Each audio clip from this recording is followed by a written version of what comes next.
Tyler, thank you so much for being willing to take the time. I have been really eager to record this one because I think journalists like yourself play an important role in informing the public and making sure that we have a healthy democracy when it comes to decision making, when it comes to natural disasters. But would you be able to tell listeners a little bit about yourself? Yeah, so I grew up in Vernon, BC. I went to school there and lived there until I graduated high school, and then I spent 2 years at the local university college there, and then completed a bachelor journalism degree at Thompson Rivers University in Kamloops. After that, I went back to Vernon, where I started working at the local community newspaper called the Vernon Morning Star there. Learned a lot there. When that was done, or after a couple of years, I left with my then girlfriend, now wife, and we went traveling for a year and a bit. Returned to BC around 2009, and then that was just after the financial crisis, so it was tricky getting a job, and it was a very different time to be looking for a job as a journalist than now, especially just personally.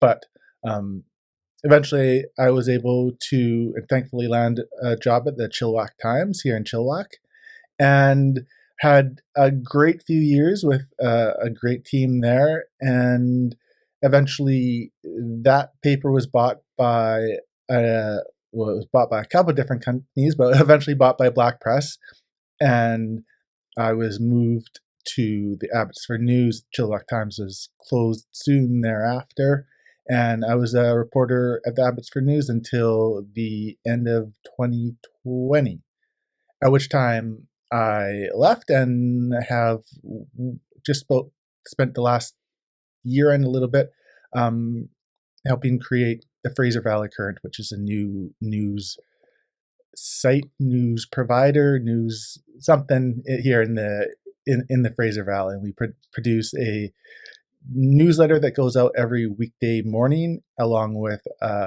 longer, in-depth, contextual, and just hopefully generally helpful journalism.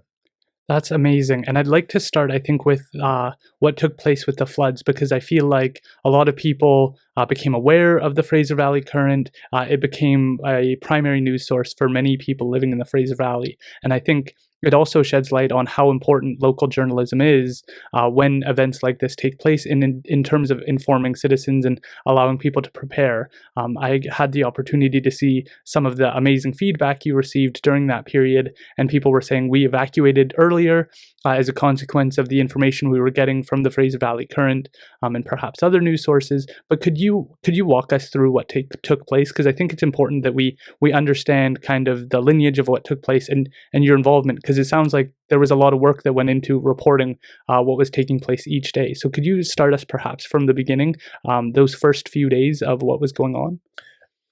Yeah, I think one of the things to keep in mind is that, and just in terms of both how we produced our journalism during that time and just in general about that event, is that um, we we didn't see the water coming over the border. I didn't see the water coming the border. I didn't um, wasn't spending like particularly a lot, and when I say a lot, I mean I wasn't I didn't have any specific way to know this. A lot of it comes down to the fact that this event is something that um, had happened before, just on a different scale, and had been talked about quite relatively extensively, occasionally, let's say, in the last 5 or 6 years, within the city of Abbotsford, and specifically was addressed by their city hall occasionally, and they were working on addressing it. To their credit, they didn't get to it in time because rivers fled on their own schedule, I think. But so, as a reporter in Abbotsford, I was just as part of my day-to-day job. I had been watching those council meetings and looking at city documents, and as they were considering the threat from the Nooksack, and as I remember their fire chief telling council at one point that it was the thing that kept him up at night. It's something that interested me, but also just as a reporter is something that I could report it on. And so one of the things in journalism is that a lot of the work is kind of accumulative, and it comes through just doing your job repeatedly, and then you learn something. Just as you, as a podcaster, you don't learn how to shape a podcast new every time you start. You build on that knowledge, and same thing as a journalist, we build on that knowledge, not only our skills but the topics we're talking about. And so I had known quite a bit about that area before, not as much as some for sure, but at least enough to be able to comment and see the seriousness of it when we saw a heavy rain event. And yeah, so similarly, you had the people in Washington State there, in Sumas, Washington, which had been flooded in 2020, see beforehand and have their knowledge suggest that something bad was coming. So on Saturday, they had been sandbagging. And so I think on Sunday, so again, they saw it coming before I did for sure, and before a lot of others did. They had put out a call within the community to start sandbagging, in case they needed to sandbag because the potential flood from the Nooksack River. So that was the first tip-off on Sunday, when that was the first tip-off after the highway started getting closed down, because when the highway started getting closed down, that suggested the seriousness of this event. As somebody who's generally interested in news, and as somebody who had a family member who couldn't travel because of those, or could travel, but in the opposite direction they wished to travel because of those highway closures, I had become aware that this is something, as many people had done, this is something that was happening and was particularly serious. And so having seen the Sumas folks concerned, that was kind of the tip-off that something larger was possible. And then essentially from there, it just started first on Twitter, and then as it became evident that it's something that really was a threat, through our website too, reminding people, both telling people about what had happened in regards to the landslides and the floods, and mentioning the fact that there was this other threat across the border, which we in Canada rarely thought about. Most people probably don't know about, or didn't know about, the Nooksack River and its threat to Canadians. And so that's something, as a journalist, it's something that I feel like sometimes reporters we can be a little bit, we have to tell people what other people are telling us. We have to, but we can be using our judgment and our knowledge ourselves to be informing people. We don't always have to wait for authorities to tell people that, say, Highway 1 might be closed between Chilliwack and Abbotsford. We can do that ourselves, because even if the government or the various bodies in charge are hesitant to suggest that people might want to take caution, which historically, and I think this thankfully has changed during the floods, but historically there's been they've been very adverse to wanting to create any communication that might create some anxiety for people that doesn't eventually pay off, essentially, that isn't essentially justifiable in the rear view. And you can't really do that when you're talking about emergencies, because you never know for sure whether a disaster is going to come. And one of the things we saw during the second stage of flooding is that they were a lot more proactive about saying, yes, these storms could bring a lot of water, they could flood, they could do this, they could do that. And that's to their credit that they've adjusted that philosophy. But you see it not just in emergency preparedness, but in a whole bunch of different fields where there's a lot of hesitancy and barriers structurally for them to put out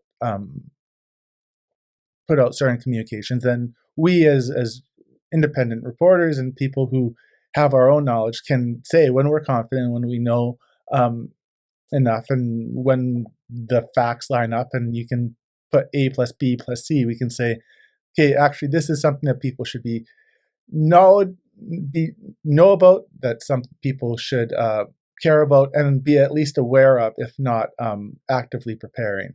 And in general, we have historically, I think, probably, certainly, and it's kind of inevitable. Just we don't consider the risk of natural disasters and emergencies until they're on us, because there's a lot of different things that can befall us, and it's you can be just waiting forever and it never comes, thankfully. Um, and when it does come, it can be a shock, and it can be something that you can look back in hindsight and say, we should have done this and should have done that.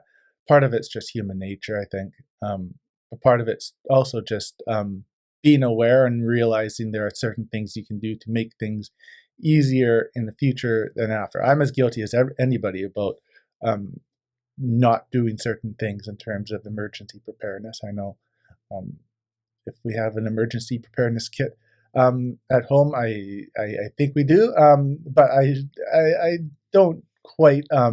It's going to need some updating probably. So there's a lot of human nature there that you're trying to overcome, and the blame is I think a little bit something that I'm not too interested in allocating, but it's something that the facts and the knowledge need to be continually stressed. Yeah, a good example, I guess, is the earthquakes. We're always worried about earthquakes coming, and we don't. We're always kind of updating people and doing drills, but it hasn't come, and it's always in the back of people's minds that we're due. That's something I commonly hear, but we haven't seen it yet. And so, to the government's credit and to other people's credit, we warn, but we don't know if it's going to happen. But what did it mean to you as a journalist to have people react so positively to your willingness to speak up and say, hey, prepare? Because I saw people say, I evacuated as a consequence of reading this article. Did that mean something positive to you as a journalist? Like, I've made a positive impact here? Yeah, of course. When and that's one of the sorry. It's immensely gratifying. That's why somebody chooses to become a reporter, is because you believe that the facts and the your job has makes some difference, even if it's incremental in people's lives, and it advances and it's meaningful. Um, the job is I'm not as pessimistic as some about various pay things, but you're not going into it to make large numbers of money or large amounts of money. You're going into it because you can make a living doing something that you see as meaningful, as lots of people do in their various other jobs. And so to have that feedback, and we get great feedback with the Current, and it's one of the benefits I think of going straight to people's email inboxes, is that people can feel very open about replying directly to it. And it's one of the I've been surprised at just how much of it has come through, and how and it is really invigorating, and it keeps you going, and it makes you uh, grateful that there are people out there who are willing to spend their time on what you're producing, and you feel good about helping them in just the same way that um, anybody who has a job in any field feels good when their job leads somebody else to have a good experience, whatever it is. That's fantastic. What were those early days like? So you did the reporting of this is a risk that it's coming. Did you have conversations with? I know you have a coworker, Grace Kennedy. Did you guys go through and say, okay, like this looks like it's going to be serious. We're going to be working long days. This is going to be like a lot of information gathering. What were those initial days like of trying to prepare for this, or say maybe our regular routines are kind of gone right now because we're going to try and get information out as best we can? So the rain and the landslide started on the Sunday, and on the Sunday I was preparing. I was preparing to welcome another reporter on the Monday. Jyoti Graywall was starting with us on the Monday, and so on Sunday I was just had been thinking about that and excited to welcome a new person to the team and all the things that that brings with it, and get to work with Jyoti.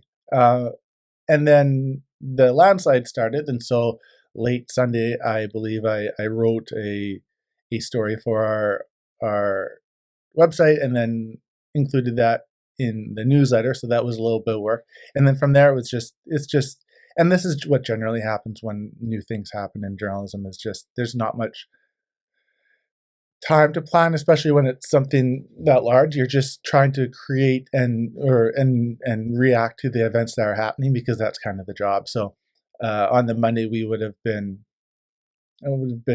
monitoring again what's happening, um, evolving that, placing that in the context of kind of what I already knew and what we already knew, and figuring out what story we were going to produce, because our main day to day is just to produce one story that we hope is very good, and that is provides something new and provides new information to people. And so that's the day to day routine. And I believe one of the things is on the Monday. I think I know we had a story running from Grace about the Tashmi intern camp just east of Hope, and it was one of I think the best pieces we'd produced. It was uh, Grace had gone out to Tashmi. We'd done research, and it was I think it remains one of the best pieces that we've published, and we were excited for that to come out. And then the um, the slides hit, and we very quickly had to kind of just for it had already been published, and but normally we'd spend time on promoting it and that type of thing. But we turned mostly just to figure out what had happened, where um, landslides were coming down, what the traffic situation was. That was mainly a Agassiz and Hope situation, and then just reacting to that, trying to cover some news conferences, and Jyoti was a great help on those, especially in the early days. And she got thrown into the fire. It's like starting a job, and then suddenly the building's burning down around you, and she just started grabbing water and started throwing water in places, which was immensely helpful. And she, coming from the Langley Advanced Times, she knew how to do that, and she could react. So she was immensely helpful. Grace, as always, is kind of helps keep everything together in various ways, both seen and unseen. And so on Monday we basically just covered what had happened, and then by Tuesday, and by Monday, we were watching the highway, and I was especially watching the highway and the Nooksack flows, and it was pretty clear that there was water coming across the border. And my mind turned to what had happened in 1990 when the highway was closed down because of a Nooksack related flood. And so I spent some time writing about that, and those threats, and kind of incorporating in some of the documents from the city of Abbotsford that had been prepared in case of a Nooksack flood, and just kind of did our jobs that day and covered it on a more breaking news basis. And then on the Tuesday, I believe, we woke up, and the Tuesday was the big day where things had obviously happened. The highway had been closed down the previous night at 5 p.m. without really any warning from authorities, even though we had kind of suggested that it might happen.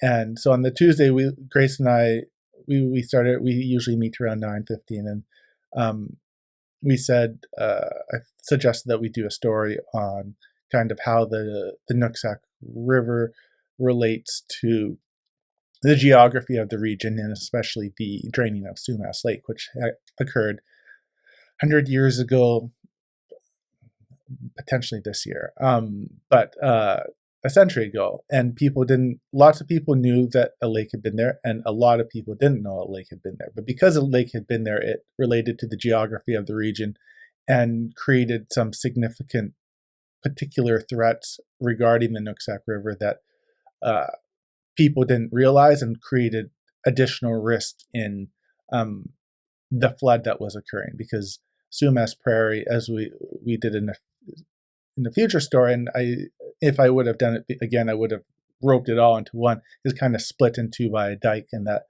dike and it hadn't breached yet, but the water was starting to come up probably Tuesday morning towards it. And so the Tuesday was really the day in which most things took place. And I could continue walking you through kind Please. of that because so the first thing in the morning I said to Grace we should do a story on uh, Sumas Lake and how it relates to Nooksack flood, and maybe you can take one part of it, Grace, and I can take another. And there's been a lot of research done on Sumas Lake, to a lot of people's credit.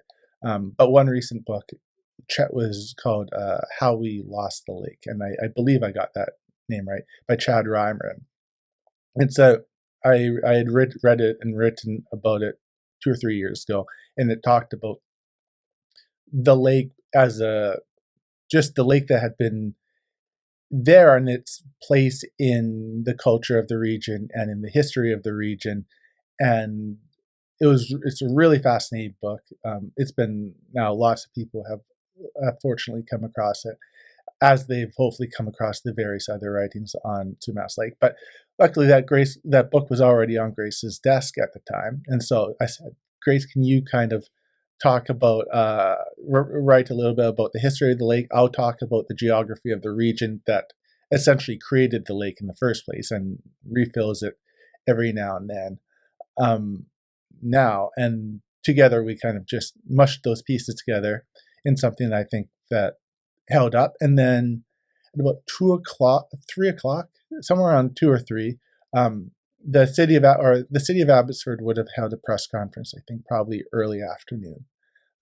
Shortly after that, the mayor went up in a helicopter to survey the region, and then shortly after he got out of that helicopter, I spoke to him, and I remember that talk because he was clearly he saw the water swamping over the dike for a large portion, suggested that the dike could fall within an hour or so. And I remember we have an internal chat, and I just wrote, "It's bad," as I was talking to him, just to Jody and Grace, because it was clear that this flood, which was already clearly very bad in Abbotsford, and closed down the highway, which is a key artery for lots of people. Lots of people were suddenly stuck in one community or the other. And suddenly this was going to get worse potentially. And then of course the dike broke and the water started to flood into Sumas Prairie, which then led the water to rise there. And then later that evening, the Abbotsford put out its release warning people that there could be catastrophic damage because it expected Barreltown pump station to have to close, and which would leave the prairie underwater for weeks, if not months. So when that came out around 7, we had to go back to the story and revise it, and then but then we published it the next morning, and it's probably the most read thing I've ever produced. It was a longer story, but I think it put it into context, kind of the moment that we were in, and the reason we had got there without, like, I think one large issue with any disaster coverage is trying to both contextualize it for the larger public, and talk about the reasons and the factors that could go into a disaster without minimizing the threat and the kind of the human level costs to that poses to real people in the moment. And that's always something that you can probably do better. I think in the moment then it was useful because it's just useful in showing like what could happen. That was the point of the story. It wasn't really to show why this had happened, because it hadn't happened yet really when we'd started writing it, but to talk about what could happen, what were the factors causing this, and why a river from the United States that normally flows into the Pacific Ocean near Bellingham was suddenly flooding towards flooding Abbotsford and then flowing into the Fraser River. Yeah. Wow, that's a lot to take in. So when you're developing these stories and trying to communicate it, what steps are you taking to try and make sure that it's coming across? Do you guys go through readings, like when you're putting a piece like that out? I imagine that there's probably a sense of pressure when you're putting a piece like that out of like, okay, like I'm hitting the release button or it's going out tomorrow morning. What process did you have during those moments to kind of go through and make sure that you were happy with the piece? Yeah, so that's kind of one of the big things we are trying to do at the Current is produce, and frankly we were forced to get away from this during the flood, but produce stories that take longer, produce fewer stories but with like more time on each story, because journalism, I kind of think of it, is a resource problem, right? You can either produce a lot of stories and information and a lot of news, or you can spend more of that time on producing less of it. And there's a variety of incentives that can tend to push news organizations now towards creating more with less time per story, which has, and there's just financial incentives in terms of like just where you're getting advertising revenue from, how you're kind of making something that's sustainable, and there's nothing nefarious about it. It's just a matter of also figuring out how many reporters there are in any town and having the obligation to really cover X, Y, and Z with relatively few reporters. But one of the things we're trying to do with Current, and it's one thing that works in part because there are already reporters in the Fraser Valley doing some of the work that needs to be done too. So we think of ourselves as complementary, in that I think we want to be adding extra contextual information. And so getting back to your question is that we try and make each story it'll go through at least one, maybe two, maybe three even edits, which are just not just proofing the story to make sure that ideally, it's never perfect, that all the I's are in the right places and the T's are in the right places, but that the edits are like just to make sure the structure is right. We're not missing major facts. We don't have facts wrong. There's not a gap in the story. And so it's just a matter of revising and having other eyes on a story. So if I'm writing a story, Grace will go through it and edit it extensively, and likewise, and I edit all Grace and Jyothi's stories, and we talk about what works just stylistically writing wise, talk about what works as a piece of journalism. What if is something clear enough? Are people going to, because we can have a understanding of something as a writer that doesn't come off to a reader who might not hasn't been immersed. This is the first time they're reading about it. So we have to make sure, especially with technical, complex science and data stories, that we're conveying those in a way that really lets people in on kind of what a number means, or what like a description of a dike is, or kind of puts it in a human context. So all that said, like we go through the story a couple times, and then ideally go through it, write it again, or revise it, and goes through another edit. And at some point, it's just a matter of saying, okay, the story is good. We're happy with it. We're confident in it. We have other stories that we could run if we weren't happy with it, but we're happy with this one, and that it creates something that provides information to people that's going to be useful, that it provides that context and information, and then it's just a matter of putting it out there. It's just kind of what a reporter does in terms of, at some point you have to be confident enough in what you've done to say, okay, here's something that people can read and hopefully draw some value from. Interesting. How do you go about choosing in those early days who to highlight? Because you can think perhaps focusing on what politicians are saying or what government people are saying, but you could also go to the farmers. You could go to different communities. How do you go about in those days selecting which voices need to be elevated and heard from in terms of what's most important for people to know about? Right, and with something like the flooding, it's a matter of realizing what's already been done. And one of the things that we don't want to be doing is doubling up on what people can find elsewhere, or doubling up on what other reporters have done. And lots of reporters were doing really amazing coverage on the human element of the floods and what it was impacting local people on the ground. And it was kind of a decision we made just from the resource point of view, and from a what we can provide extra value, is that we could look at those stories in a way, but there are so many people doing so much great journalism on that.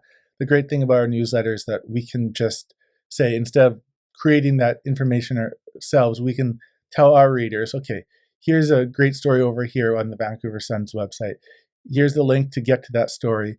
Go read that. They've done a story on, I don't have one on that comes to mind, but I know I believe the CBC, and I know Vicky at Abbotsford News spoke to a saffron farmer on Sumas Prairie. And so we don't need to speak to that same farmer again. Somebody else, he's already spent his time with those reporters. He's busy. We can send our readers towards those stories and let them learn about that. And we can spend our time ourselves creating other valuable information for people and relaying information. So we spent our time during the floods, both on kind of ideally giving people a pretty concise rundown of what was happening where, and then trying to break that into, and then trying to go deeper on certain contextual topics that we had a background knowledge of or a specific knowledge of that would be useful. So Grace did a good story on the impact on dairy farmers, and she had contacts in the dairy industry because she used to be the editor of the Agassiz Harrison Observer. Yes, I blanked there for a second. She'll if she is watching this, she'll get very mad at that. But so she's very interested in all things cows and dairy farming, and so she had that knowledge already baked into her that she could go forward and both go and explore what this meant for her or what this meant for the region, while using her knowledge already to kind of expedite that process and make it so that we can get the story out fairly quickly so it's useful. And similarly, I'm quite familiar with all of the City of Abbotsford preparatory documents and with provincial floodplain mapping and dike assessments, and so we could write about those things. And again, bringing maybe new voices in or old voices on this new topic in on those stories, while using the kind of just the background knowledge that we had to ensure both that the story kind of reflects kind of the breadth of ideally knowledge about this topic, and just again, because journalism is a resource game where you want to create things and you have to make choices about how much time you're going to spend on it.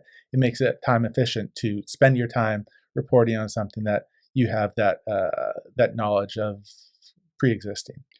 One of the things I really admire journalists like yourself, I think that it's an incredibly important role that I do think people underestimate sometimes, the impact it can have. But the other thing people forget about, because I think there's a challenge with people thinking, well, you wrote 250 words, so I could write 250 words on a topic. Like, they don't appreciate the strategies that go into bringing in voices, but they also don't realize the contacts. And so when you were talking about the Nooksack the Nooksack River, you were talking about people you knew that you had spoken to previously on the topic, and people who had researched the river and how it worked, and you were bringing those voices in. Can you tell us more about the river and some of the people you were speaking to who were, it sounds like, experts in the field, if I recall correctly? Yeah, the Nooksack one is particularly unique because when I started the Current, I was thinking, okay, we talked about, and what exactly are we gonna do, and how am I gonna spend my time? The Current's based, we're affiliated with Capital Daily and the Burnaby Beacon, and part of Overstory Media Group, which is a new company that's based that's trying to find these new models based around newsletters to create a new model for journalism, and ideally focused on quality content over quantity content, and creating publications that are going to speak to that and create and have that as kind of like the driving philosophy, and that itself being a value. But so at the start of this, I had been interested in a while on about Mount Baker and what would happen if Mount Baker exploded, which is a real possibility, but it's also a thought exercise because it's very unlikely Mount Baker will explode during our lifetimes. But it's a possibility. So again, you should be prepared for them, for every disaster, but there are things you prepare for more than others. But a big part of Mount Baker, of course, is that um, the Nooksack River drains from its flanks and it flows into Bellingham. But one of the biggest dangers from a Mount Baker explosion is that it would create lahars, which are like large landslides, flow down the flanks of a volcano, and basically go through everything in their path.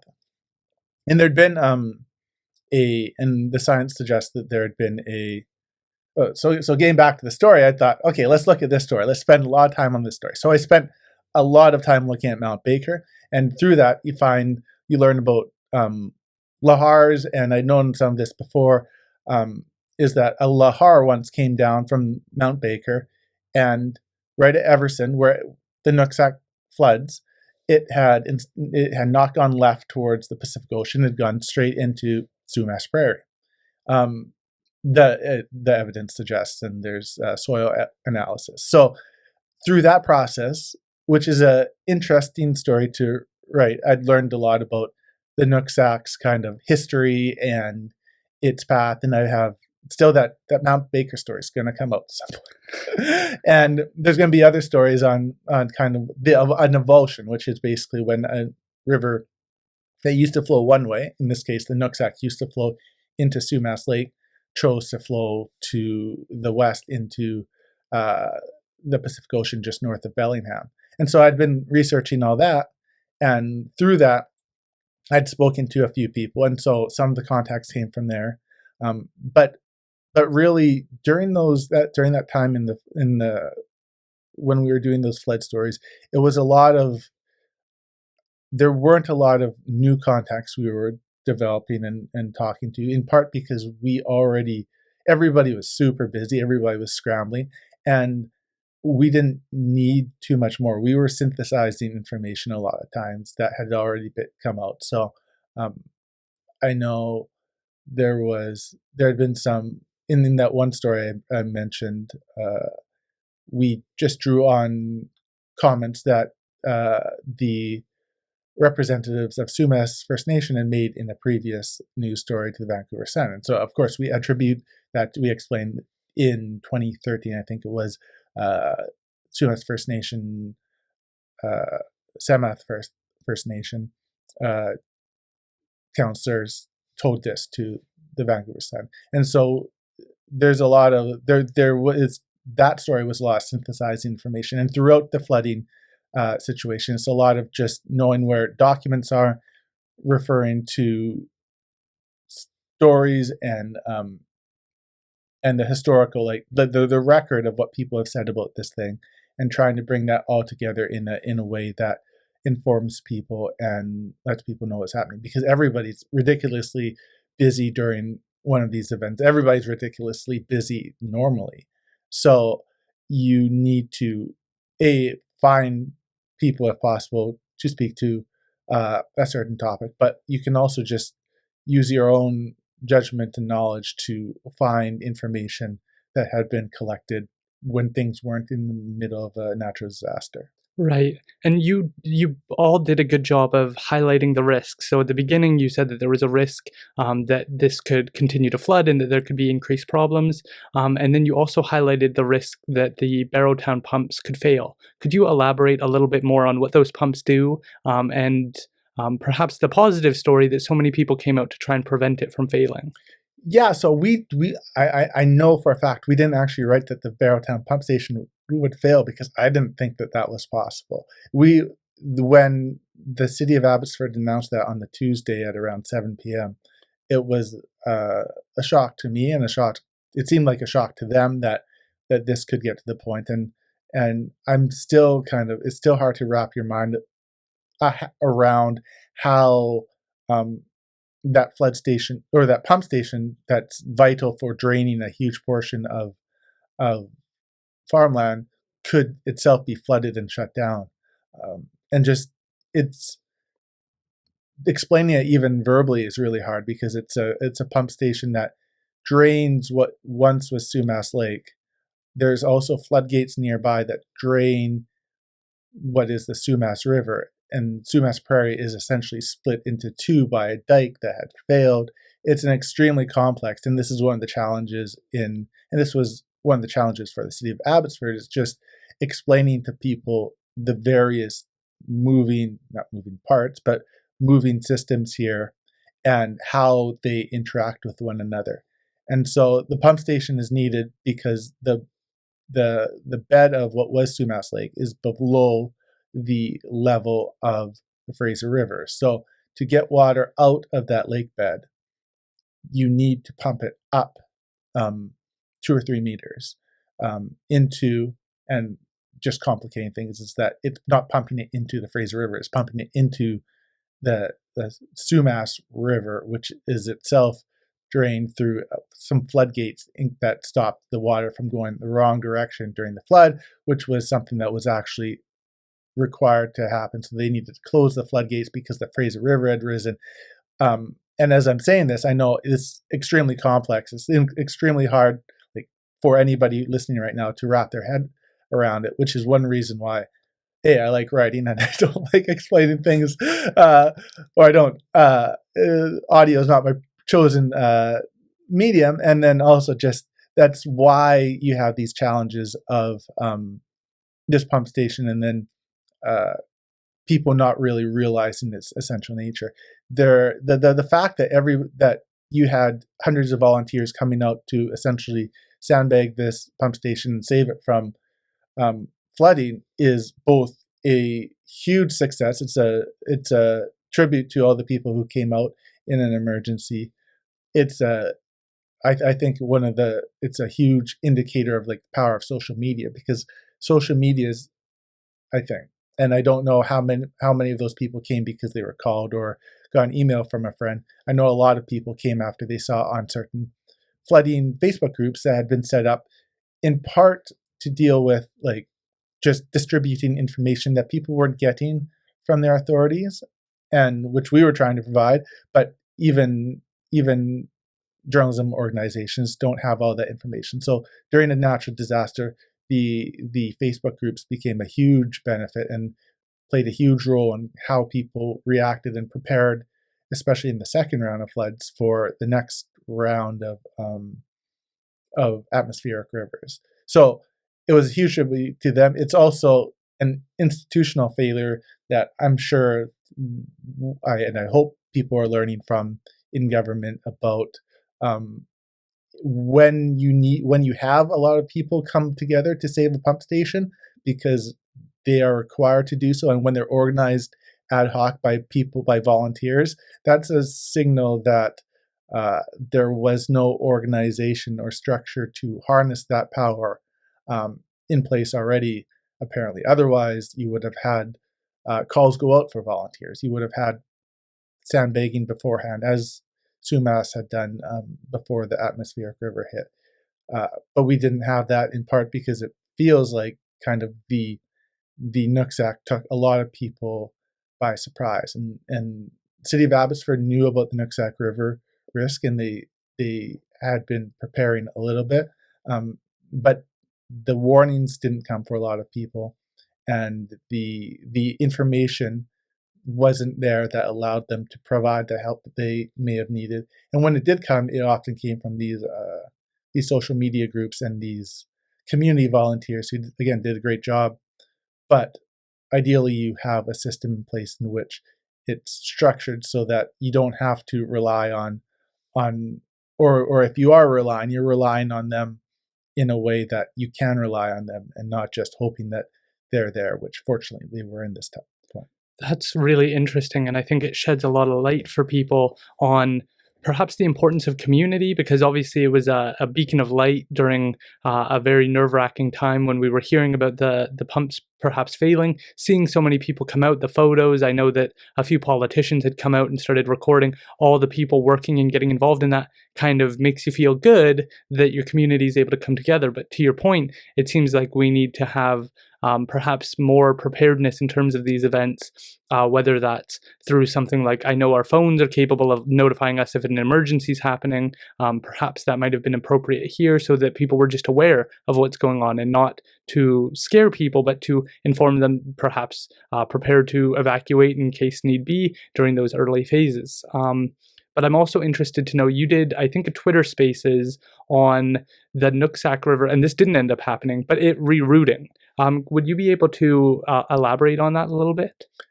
Yeah, I think I posted a little bit on Twitter about that, and I have a story that again is in the works and hopefully will come out. But there's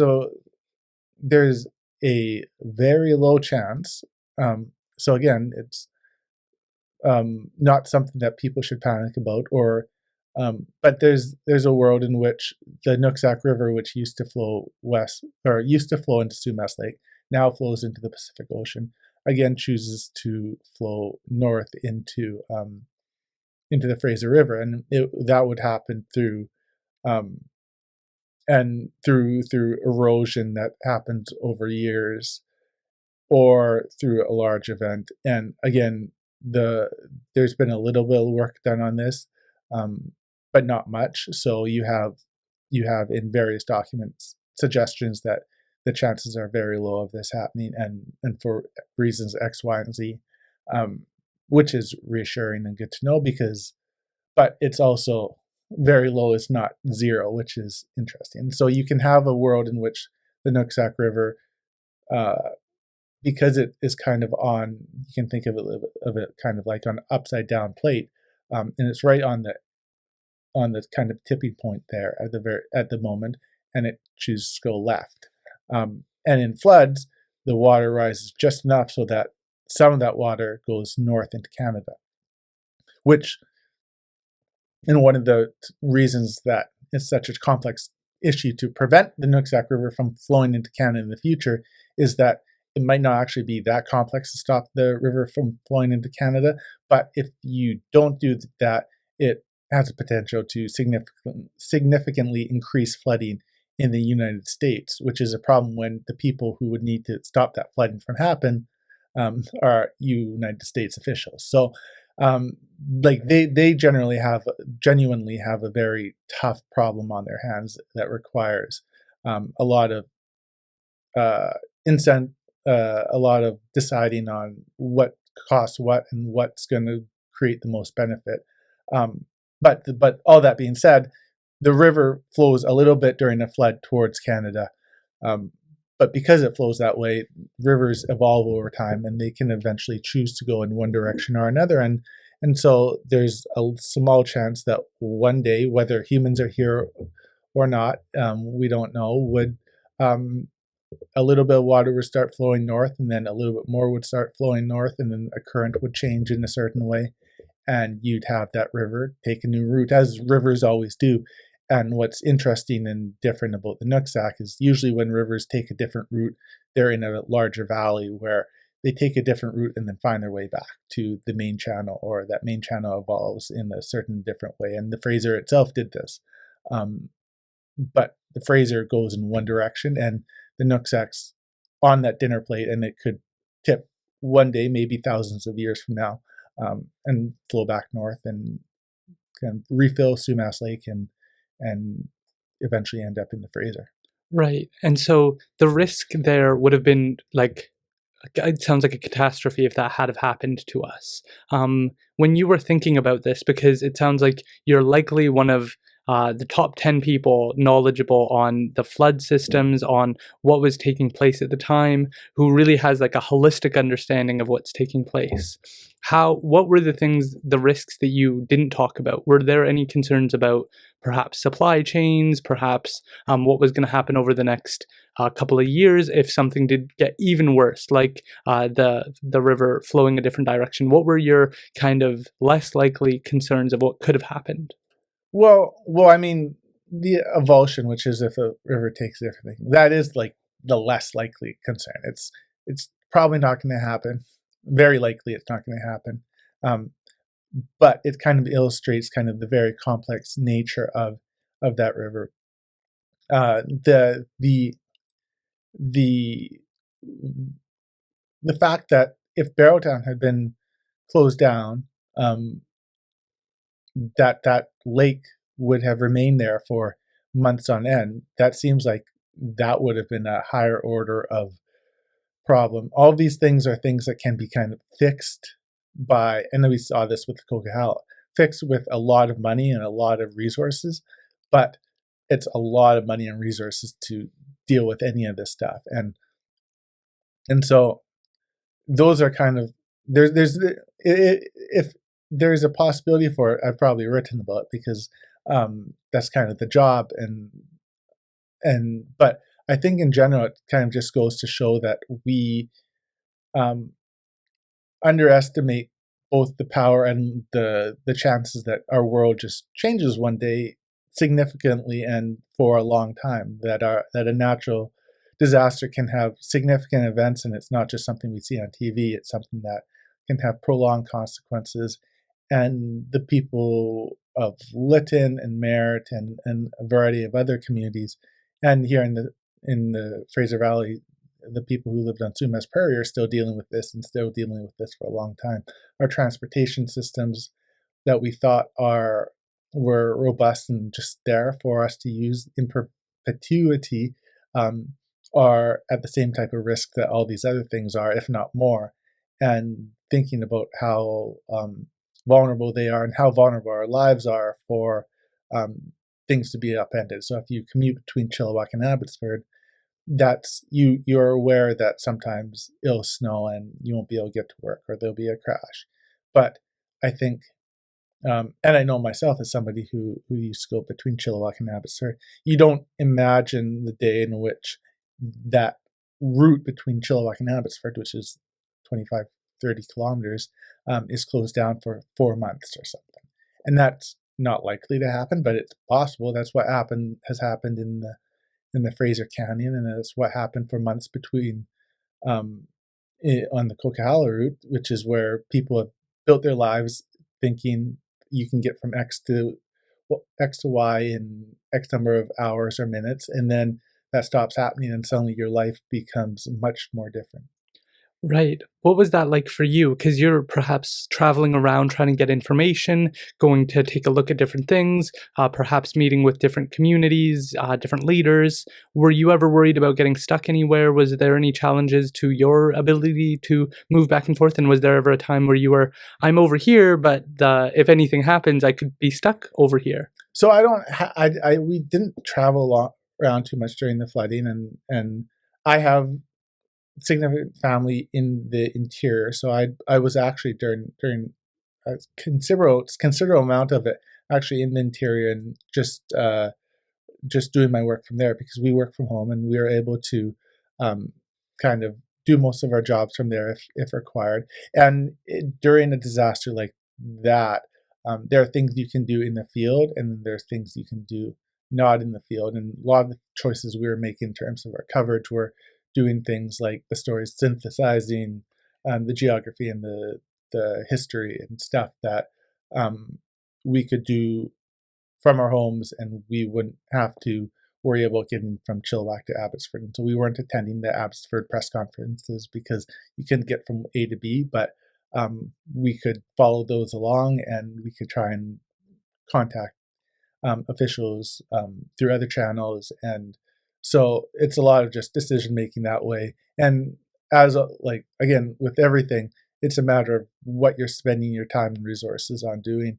And if you're spending your time and resources on traveling during something like that, it's not always the best choice because what you're getting for that is needs to pay off in a certain way. And if you don't see that payoff, then there's a lot of other things you can do while you're reporting on anything really that are going to have a big impact. So you want to be out and about and within your community enough to get the sense of what's going on while still being able to uh, create and have the value that you're creating in your journalism that is going to be there, and you only have so much time to write a story. So you have to kind of pick and choose a lot there. Right. The other thing that I was interested in, I saw you asking questions during, I think it was like a global news press conference with the government coming out, and it just got me thinking about the challenge of asking questions in those moments, in those key moments. You maybe get one or two questions and maybe a follow up. How do you go about choosing what you're going to ask, and is that ever a tough circumstance to be in? Because perhaps there's an incentive not to ask too tough of a question where the person's just not going to be able to respond, but you want to ask something engaging. And so, just in my own head, when I heard you asking that question, I just ran a thought experiment in my own head of how would I go about doing that? How difficult would it be to, you want to ask this person's time, but you also don't want to make them uncomfortable. You don't want to come across as too critical or one-sided. There's like, to me, it felt like there was a lot going into my own kind of perspective on how I go about asking those questions. What was that process like for you? Because you only get maybe 30 seconds to a minute of questioning the government on their decision making. Right, and so we were involved in a couple press conferences. Like I could go on for an hour on this, and nobody really wants to hear my rant on this. But um, the press conferences held by the government and involving government ministers are, in certain cases, helpful if they have information that they can provide that is new. In part, there's helpful in such context because you as a reporter can't get that information through normal communication channels from the government because their communication in general is very risk averse and focused on providing information in sound bites that are often not useful. And some of that same risk averseness ends up translating to press conferences in which sometimes, and there are some ministers that are better than others, some officials better than others, who will speak more candidly or not about certain circumstances, and then there are ministers and governments and what have you that when you ask them a question won't answer the question and won't provide information that is actually valuable to readers or listeners or what have you. And so there are some circumstances in which we might be working on a story and we are looking for some insight into the government's thinking, say, on its long-term flood management plan or on a specific topic that we're working on. So if it's cattle during or the number of cattle during a flood or something. And so we might be able to ask a specific question that hopefully can get a specific answer. But in general, and I increasingly think this, and lots of people think this, is that these press conferences, while semi-useful, are often just exercises in which you have politicians trying to avoid saying anything that they haven't pre-planned and run by staff and haven't considered the political implications of, and I think that that's a major problem with kind of how governments run communications because I don't think it really helps them. It doesn't.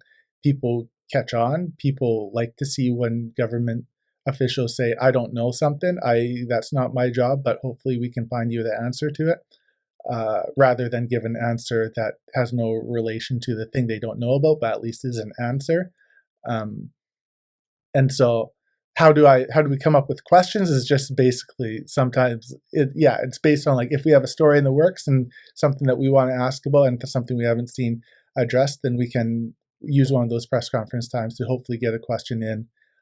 They usually limit each reporter to one question and a follow-up sometime, and there's only a handful of reporters called upon when there might be dozens on any one call. So sometimes it's a lot of luck if you're on a call and you get your name called.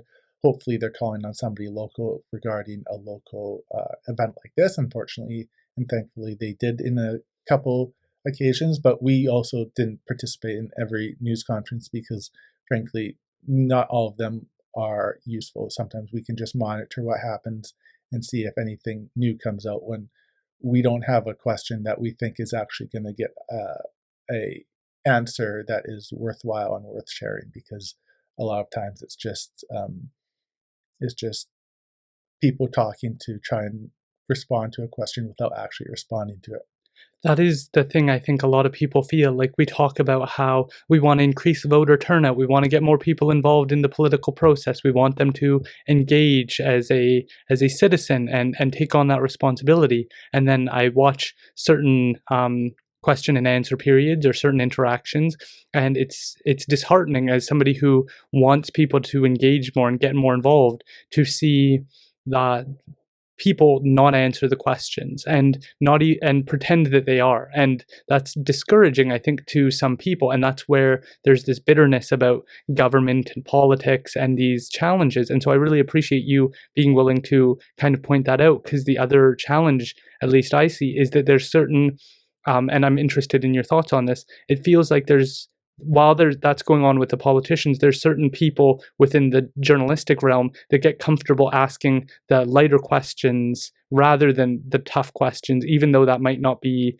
popular or easy to do. And I'm just wondering, is that a terrain you have to kind of ride, in terms of being willing to say, okay, I'm going to ask this tough question that I'm probably not going to answer, they're not going to answer, but it's worth perhaps your political capital to spend in asking that question? Or is it easier, because you get invited back on, you get invited to ask questions again, to just ask lighter questions? Is that ever a challenge?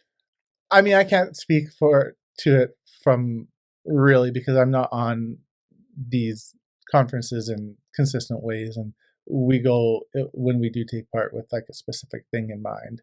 And lots of people, I think in general, there's a lot of you have to realize it's just, well, it is a job, and there are practicalities involved where you need an answer on X, Y, and Z, and so you're looking for a comment on X, Y, and Z on a certain topic, and you're not performing to the cameras, and thankfully you shouldn't be performing to the cameras. Your goal should be to get a question asked, or get a response to, and get some information. Your goal is always to solicit information.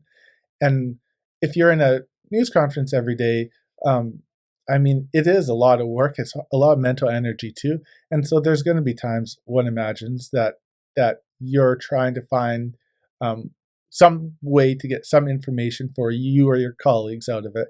And whether it comes off as a fluffball or not, your job is to get more information for your news organization on certain topics. And sometimes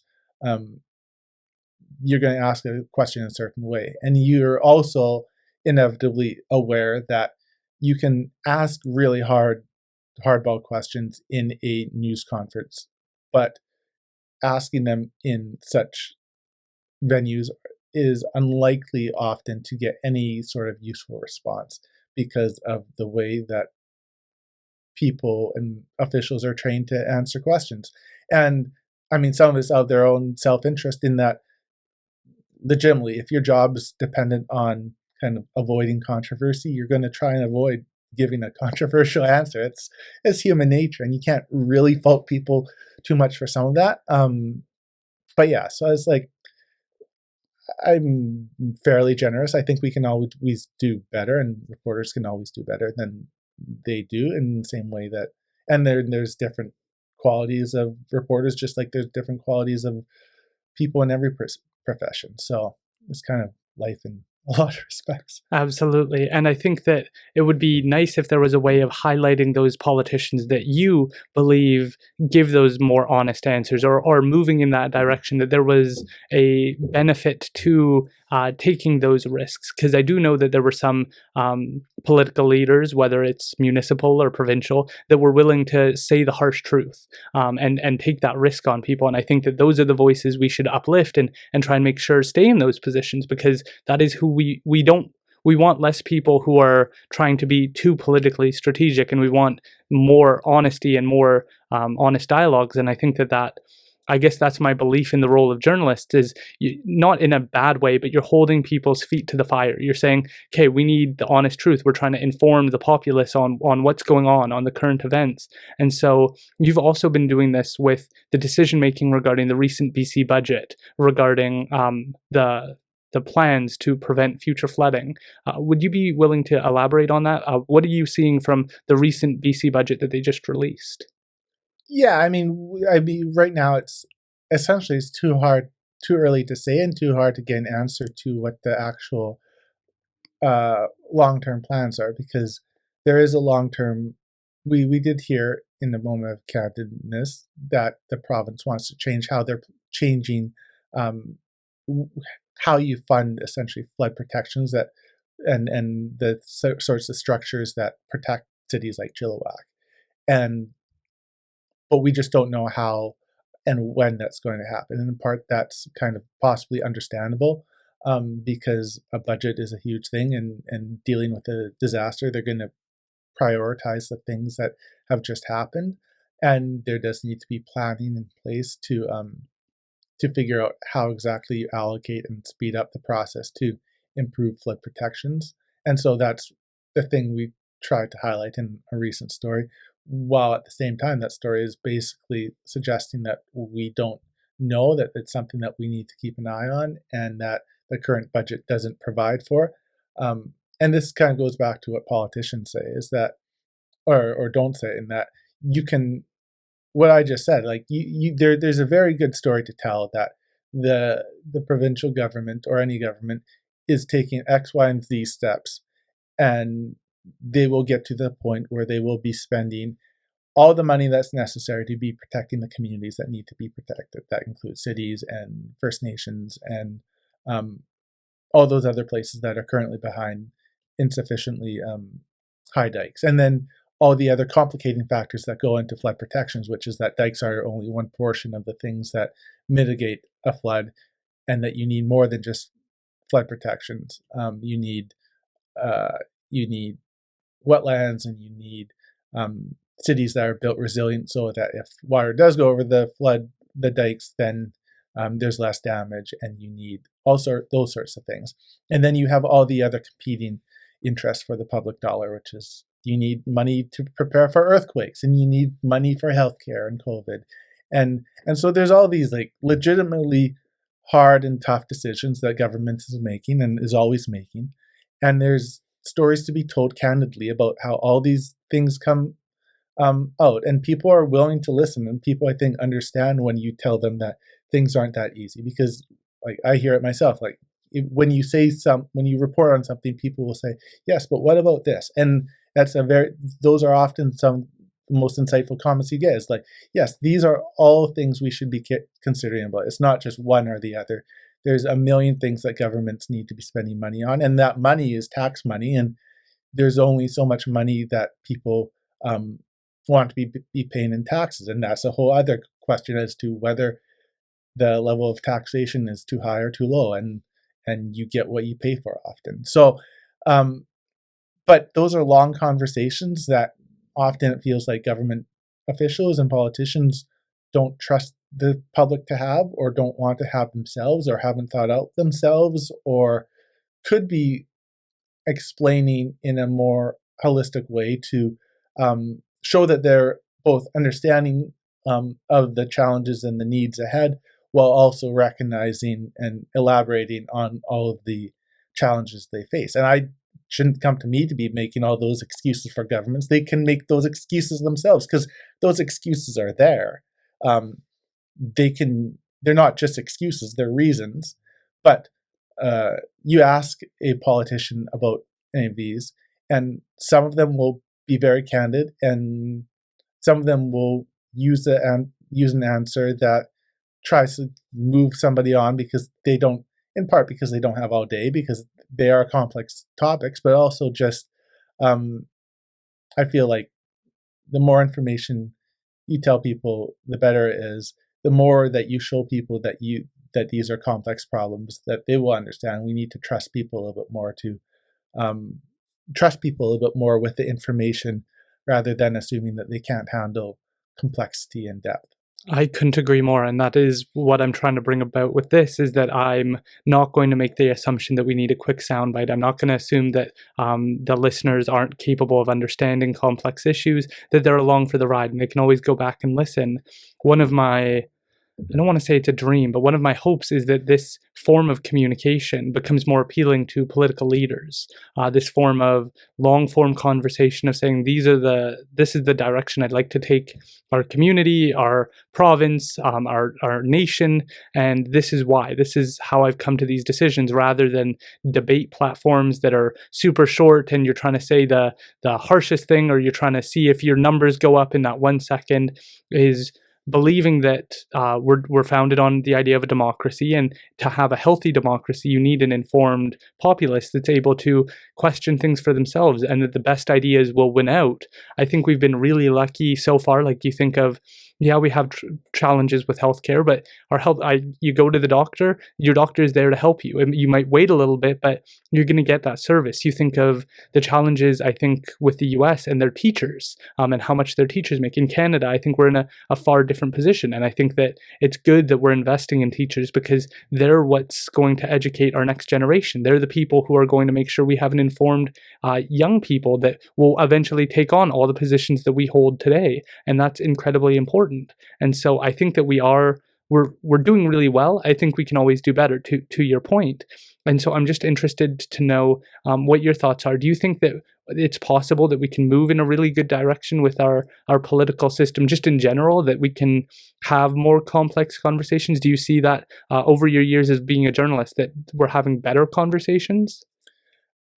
Yeah, I don't know. I mean, I think a lot of it is going to feel like things are. I think it's hard to compare across times, in part because like we all want to have certain in-depth conversations, or we all want to have this or that, but everybody also only has so much time and resources and time to spend on any one subject, and everybody also has a right to sometimes unplug from the serious topics and get out and just find a way to declutter your mind and do something that takes your mind away from it. And so all those things have to be like, there's a reason that politicians don't spend 3 hours talking to every single person they come across to explain every single issue. It's just you don't have that time. And it's the same way kind of with reporters. There are a decent number of reporters out there, and if they spent that much time on every reporter every day, they'd be working 6,000-hour days. So like I do respect like that there are confines and that there are like limits to what you can do, and especially there are limits to people's attention span today and what people have the ability to kind of process. I think that you can do some of these things in shorter ways, and there are ways to communicate things better. At the same time, I'm like also wary of expecting brilliance from every person, because there are some very competent people out there, and there are some people who are normal people who are trying to do their best, and but are normal people like the that um, have their own challenges and their own passions and their own skills and attributes, and the things that they're good at and things that they're not good at.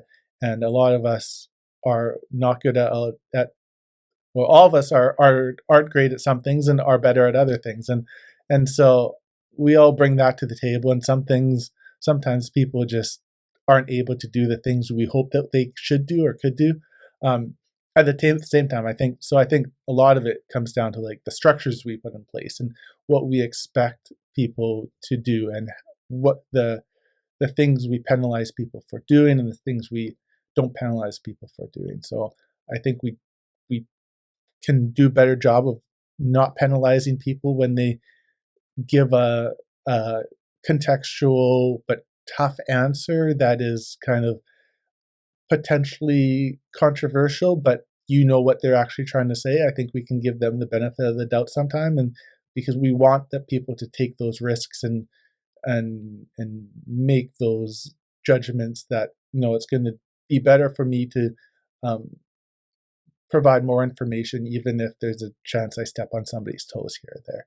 And I think it's the same way when we're talking about anything, when we're talking about improving our society, is like giving people the benefit of the doubt a little bit so that we can encourage them to take more risks and decrease the riskiness of those risks, I guess you'd say, um, is, I think, useful and just something to try and, I think, we can all keep in mind when we're kind of evaluating people and holding people to standards that whether or not we hold ourselves to that standard. And Yeah, yeah, that really makes sense. And I think just incentivizing people to be more honest and be more open, and then giving the grace of, we're going to make some mistakes and I'm not going to get this perfect. And I interviewed Geetanjali Gill on like global development and what's taking place, and making sure that we have more conversations where you think of the idea of a president's speech when they look you into the camera and they start talking about an issue. I think that that's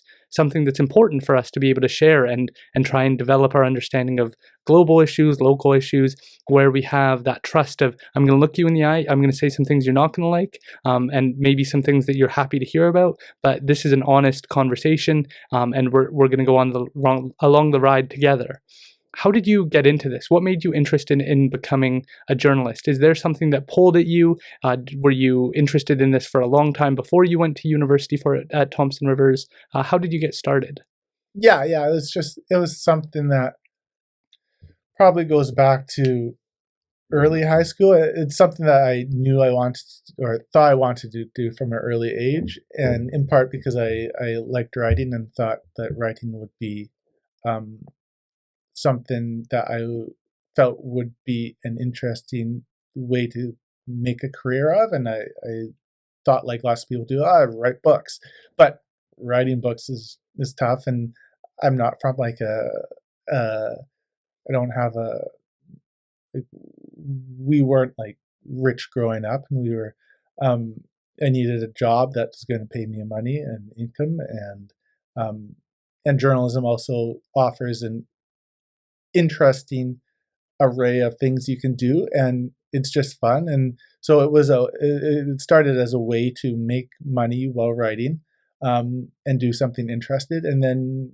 as kind of it tends to go, the more you find out about it and the more you explore, the more things you can find interesting to do, and suddenly you are realizing that this is a very interesting career that can take you in a lot of different directions, and that you can make your own in certain ways, and you can shape your own path, just like kind of like what you've been doing, and kind of thinking about where you can go, and what your insight and what you can learn about and how you can translate into something that works. Right. And did you learn a lot about ethics and responsibilities as a journalist when you were going through school? What did you take away from it that perhaps surprised you or excited you? Yeah, going through university, I mean, the university journalism process is, I mean, that was 15 years ago now, and so you I learned how to write a lead, which is like the intro to a story, and then I learned some basics, and you learn some you talk about the ethics of certain things, and probably an ethics class in journalism, hopefully, is a lot different than an ethics class in journalism, or probably today an ethics class is a lot different than an ethics class 15 years ago, and hopefully that's the case. I didn't have any particular problems with my, like, we talked about like what's important about a story, why fairness is important. You also talk about things like objectivity, and how um, there's an expectation of objectivity by a lot of people, but there's also an increase in conversations about whether objectivity is ever possible, or something to be strived towards. And there's been a lot of talk about that in the journalism world, and there's a lot of interesting philosophical and moral questions about that I think are really interesting to explore. I think a lot of it comes down to the fact of just like being transparent. Everything there, I'm sympathetic to the idea that there isn't like a way for a journalist to be objective per se. You're not a automaton robot. There's a choice in every word you make, choose, and there's a choice in every story you pursue. So in doing that, all those choices are influenced by who you are as a person, um, and you can say, okay, just lay out the facts, but choosing which facts go in the first sentence versus which facts go in the third sentence is a choice that is related to what you think is most important. What you think is most important is dependent on who you are and what you've learned and all those sorts of things.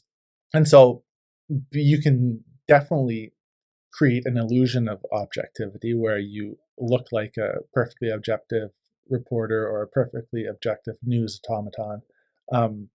But in doing so, are you actually deceiving the reader? There's questions about that. And these are all like very gray, like there's arguments for and this against that. Some of these there is no answer to. It's just that you're talking about. So it does come down to being fair and transparent about kind of where you're coming from and what a story is about and why something is important. And lots of stories are arguments, essentially. They're an argument that this is important and that this is what the reader should spend their time on. So in writing a story, you are making an argument just by writing a story about the stock market. You're making an argument that the stock market is something that people should be interested in, or that some people are interested in, and that within that story, you're making an argument about what are the interesting things that happen, say, today in the stock market that are most relevant to people. And so realizing that that's the case is important, and it's useful too for the public to realize that there are all these choices that go into it, and you as a member of the public can definitely question a lot of these choices. I think it's harder to expect that those choices don't exist, because if those choices don't exist, the story doesn't really exist. So, I mean, those are the types of fun things that you end up talking about. You go back to your question, like once you get into like the ethics of writing a news story or the morality of journalism in general or these things. And it's the same sort of thing when I imagine you're doing a podcast and how you choose your interview subjects and what questions you're asking. You're asking those questions from a point of view and informed by everything you know, and informed probably for the better by your past and what you've learned in previous interviews and what has worked and what hasn't worked. And so I think it's a lot of that's the same way. Yeah, the thing that's really important to me is to come at most topics as like a student, as a learner, because we do carry preconceived notions, and my goal is always to challenge those. Why do I support something? And as I've talked about before, I really believe in the term steel manning, to take a position that I completely disagree with and then make the best arguments I can for it to see if there's anything there. Maybe there's not, but going through that thought exercise is important to me, because it's all the academics that I ever really respected. They were really good at making the best argument for something they didn't believe in at all, and being able to lay it out in a strong. Daryl Plekas is, I think, a good example of someone who is able to make an argument as to why people choose to deal drugs, like a convincing argument where by the end of the class, he made a compelling argument to a lot of the people in the class, and then said, like, what arguments do you have to not become a drug dealer? Like, how would you stop these people? And a lot of the class went, I don't. Like, I think it's actually a good move. And to be able to do that to a group of people and have them see all of these points of like, well, what if your family's in poverty? What if your community's in poverty? Like, this is a way to get your mom the healthcare she needs. This is a way to get your grandma into a good home. What you're against these things? You're against taking, and just having that thought exercise of not just demonizing and saying anybody who deals drugs is just a terrible person and they have the worst of intention for you and your family. It's like, they're likely incentivized by certain things and disincentivized in other things. And just being humble in that way, I think it's really valuable to have someone like yourself go, there isn't a correct answer. When we're talking about the morals of journalism, it's the thought process. It's being critical of yourself. It's being making sure that if you do have a certain perspective, that you're just cognizant of it, and you're being careful on how you're approaching things, that you're not saying, this is my perspective. It's now the only perspective that matters, and I'm going to push that 110% in one direction. And I think it's one of the reasons that I think your whole team really resonates with people, because you can perhaps disagree, but I've seen a lot of really positive reception to the work you're doing with the Fraser Valley Current, and I'm just interested in your thoughts, perhaps after the floods or throughout this process, of the response you've gotten. Yeah, yeah. Again, it's just that the response has been really gratifying, and just kind of continuing to hear, like, it's always good to hear people say good things about you. So I don't need to talk too much about that. But I think going back to your last point, it's like there are right answers and wrong answers. It's like something I think that we do also need to realize, that there are, you look at all the questions, there are things that incentivize people to do things, and there are, in terms of personal lives, you're right, like there are things, major gray areas and spectrums where people choose these things for a very rational and logical reason. But there are also other people who choose those things for rational and logical reasons that they use different factors to calculate those logical reasons, because their goal is different than their goal is just different than somebody else's, and that goal can be unwittingly or wittingly harmful and bad, right? Like we see in the news right now, people who have and one world leader in particular who has a goal that is pretty clearly the wrong goal, and he's taken a variety of courses to and he's incentivized in various ways, and you might be able to see how he comes to his thought processes while still saying, no, this was the wrong thing to do because your objective here is wrong and not in people's interest, not in the interest of ordinary people who are in your country and other countries. Absolutely. One area that I've noticed people respond really positively towards, that perhaps you've challenged the idea of this, that we have of mainstream media. And I'm interested in your thoughts on this, because we see, and you talked about this really well, that there are certain publications that have this challenge of getting more information out and not being as detailed, and I think they get put on one side. And then there's work you're able to do that's more in-depth, that people seem to really appreciate the in-depth nature of, and then they seem to put you in a different category. And I'm just interested in your thoughts on how things are emerging, because you do see independent media through things like Substack that people are gearing towards. And you think of, I think her name's Tara Henley, who left CBC for Substack, and there are other individuals who are journalists who are choosing to take the more independent route, and I think they take on a sense of personal responsibility to communicate as much of the truth as possible, because now you have the trust of these people and you have to somehow maintain it, and you don't have the same resources as a big newsroom, so your word is there's more responsibility on personally, whereas with perhaps something like CBC, the name CBC has such strong positive brand recognition that you don't have as much personal responsibility for that piece in comparison to someone where it's just your name and people are turning in and paying for your Substack account and your writing. And so I'm just interested in your thoughts. I know on your Twitter page you say there's no such thing as the mainstream, and so I'm just interested in your thoughts. Yeah, so I think... Sorry, if you could just pull up the microphone. Oh, yeah, yes, yeah. So I think the characterization of that is...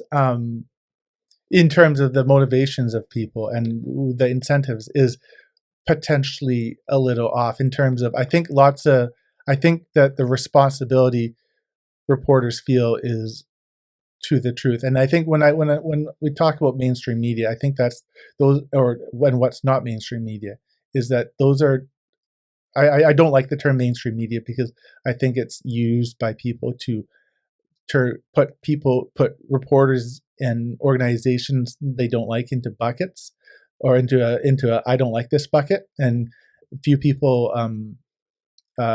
use mainstream media in a positive way, in part just because that's how that word has come to be deemed. I think people maybe are able to reconcile their approval of certain news outlets and their disapproval of and other news outlets by putting some into, I like these independent news organizations, and I don't like these non-independent news organizations. And I think that there's little in terms of um, often little, and there are some things that are different about working for a larger established corporation that's been around for decades versus one that's been around for under 10 years.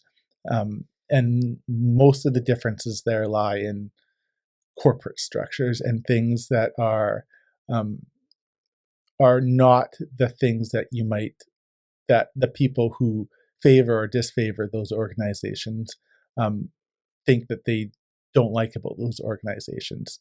Um, so there's not the, and I know a lot of journalists in a lot of different news organizations, and there aren't, um, almost universally, everybody's doing the same job and has about the same constraints on what they can and can't write, which is they're trying to report the news as they see it, and there is very little to no constraints on what they can and can't write beyond resources. And resources is a huge thing, and I keep coming back to that because it determines basically everything that a news organization does, is where it puts resources and in what degree. So if you're putting resources into coverage of certain topics, you're going to have more stories on certain topics. If you're putting resources into hiring reporters with certain expertises, those and knowledge bases, those knowledge bases are going to inform stories in certain ways.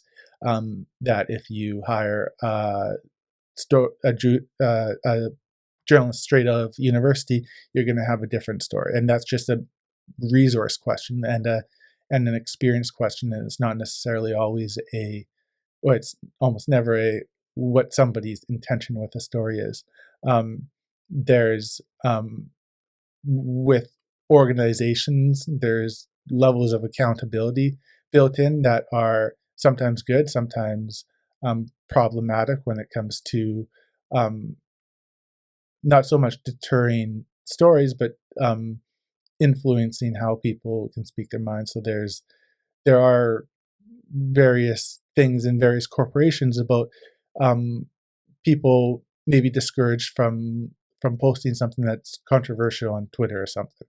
But when it comes to or revealing, maybe this, but there's people are discouraged to different extents in different organizations to revealing who they are and what they think, and where kind of what I was talking about before, where their background and what their thinking is. Because again, if no story is, if every story is informed by somebody's background and history, well, you can never remove that. You can only change the illusion that that history and background of that reporter doesn't exist. So if you, there are companies that might have a policy about, okay, don't post anything, say, politically critical of any politician. I don't know if it's some. I'm just throwing out an example of any politician, because we don't want that to reflect badly on our organization. And there's reasons those policies exist, but there's also reasons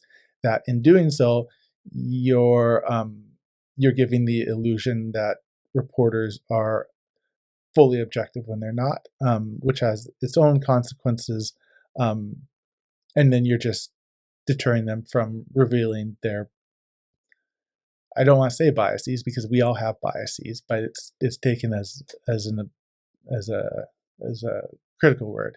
But what I'm trying to get at is like on like all the reporters are trying to do the same job, but if you, when people get mad at one organization or one set of organizations, they tend to lump them in under a certain category. And in the media's case, it tends to be mainstream media.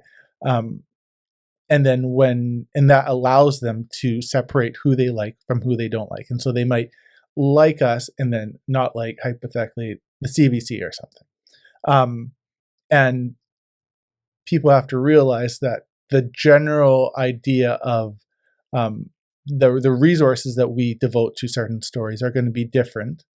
And so the content that we produce is going to be different.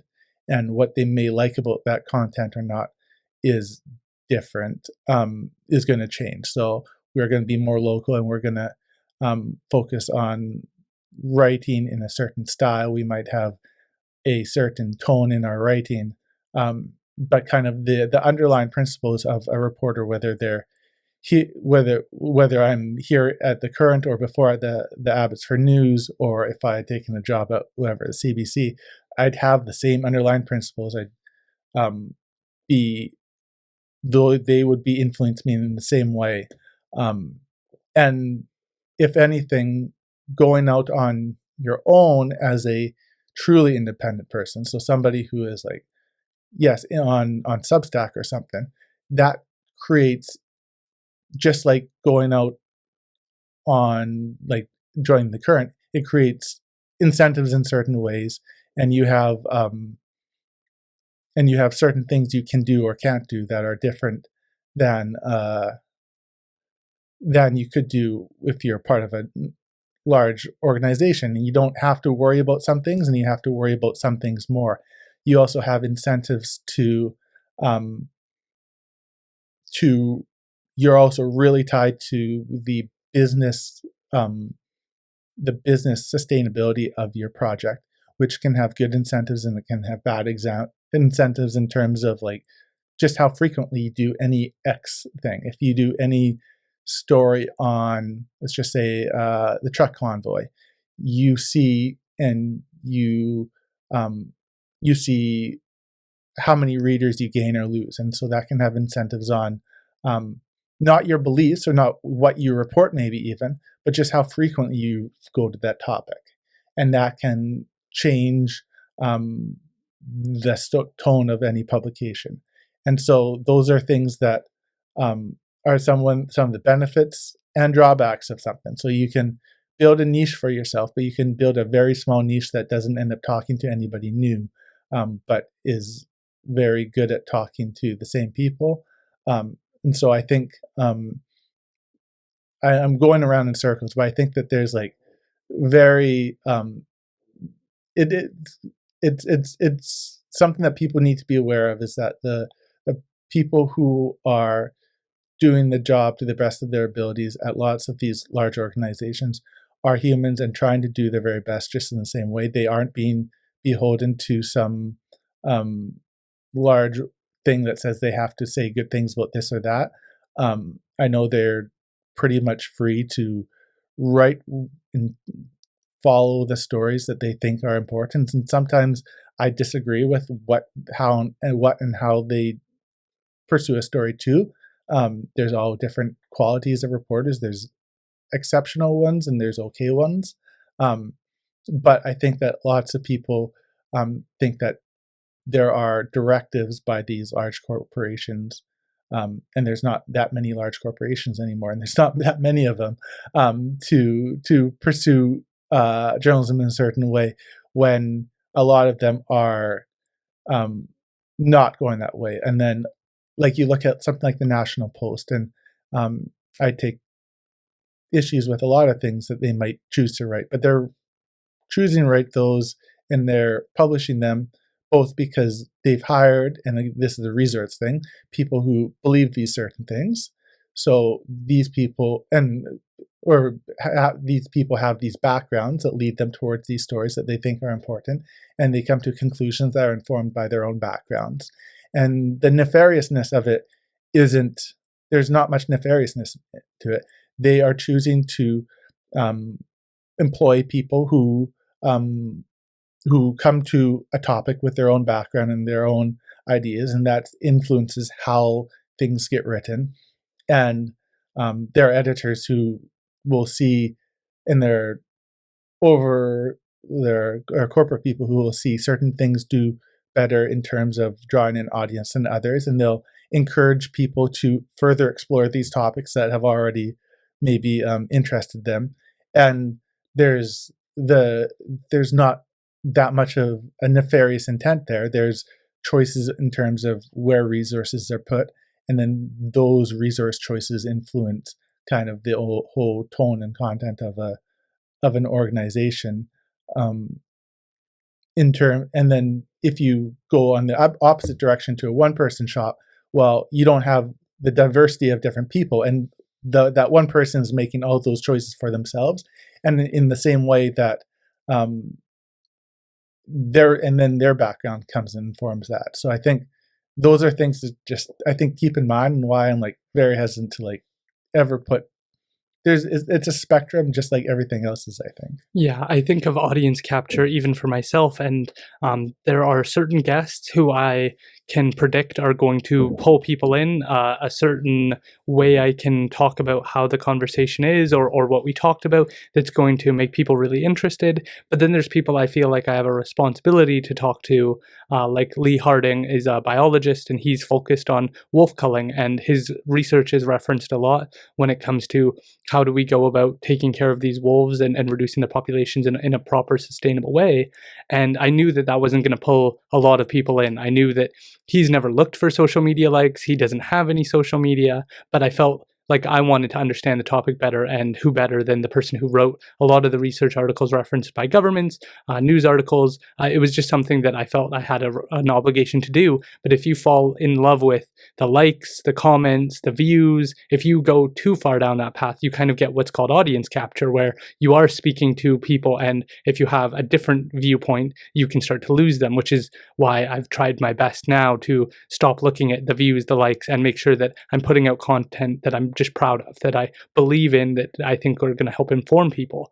And I think the way you put it is really important for people to understand, because I agree with you that we have certain organizations that have certain incentives or certain audiences that they perhaps appeal to, and then you would just have people who don't perhaps see their lens, or they're not able to talk about their lens and say, hey, this is my background. And I think that that would be an area, particularly with newscasts, where you have people of diverse backgrounds, but we don't get to hear why they got into it, what their passion is, what they wanted to do, why did they get into this role. Perhaps that's on their bio on the website, but you don't get to hear it from them. And so you don't have a lot of context as to why they're there and the other person isn't. And I think that restoration of trust in journalism, I think, is something important to me. It's something I see with the Current.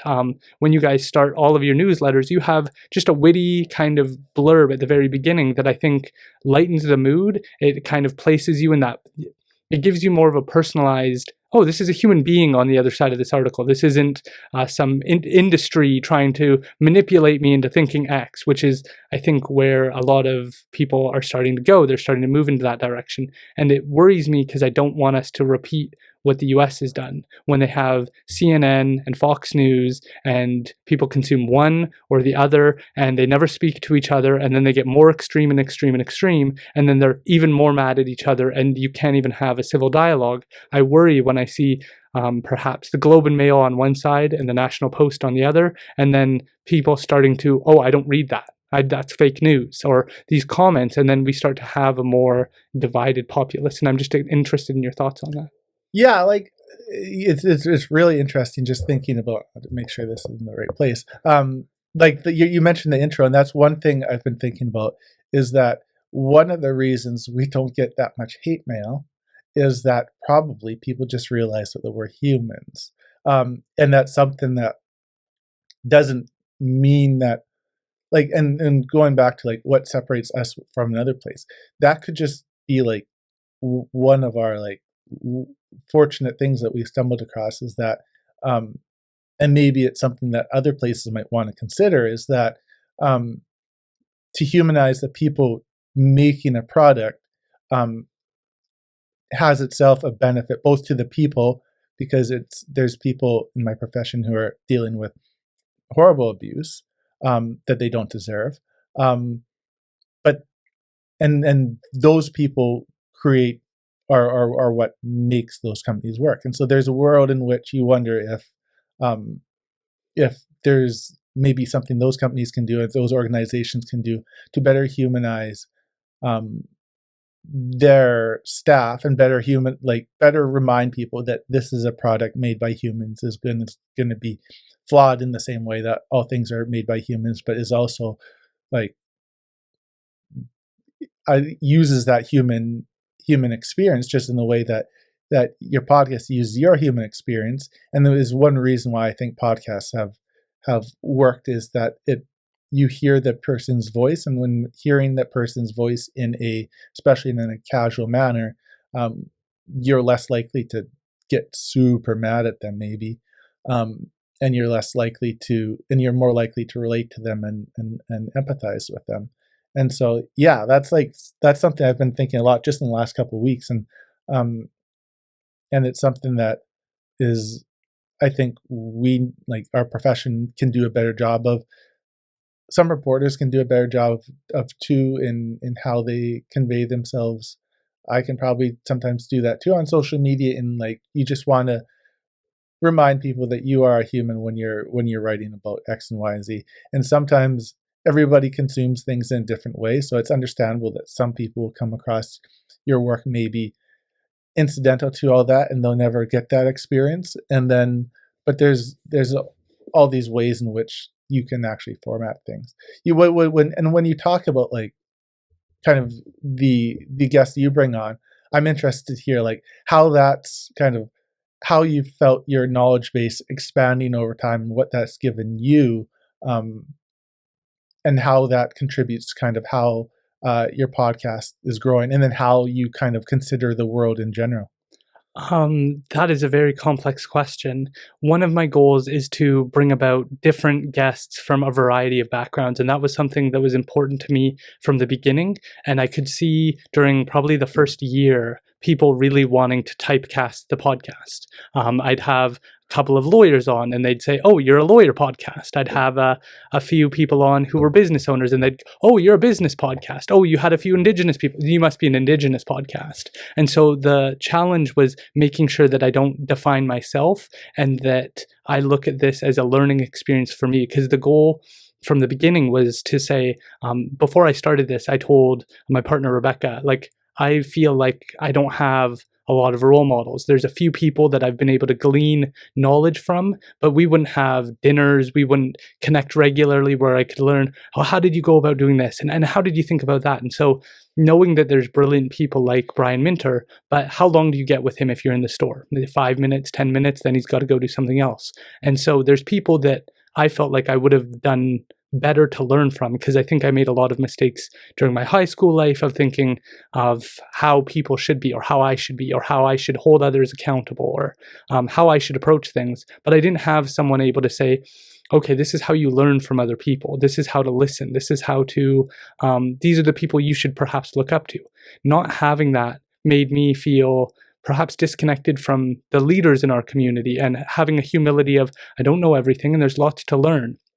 So starting it, I was like, who would I have wanted to hear from growing up? Who would I have benefited from that would have expanded my understanding of things, rather than having I'm right, you're wrong perspective? Because my mother struggled with FASD growing up, and so there was a lot of overcompensation. I pretended to know things. I tried to sound smarter than I was, just to cope with the fact that I really felt like I was directionless. And so I really wanted to address that, and I was like, well, who do I talk to? Who can I talk to where it's not a counseling session of, these are my problems, this is how you address them, and then you move forward. It's like, how do I connect with those people that I would have liked to listen to?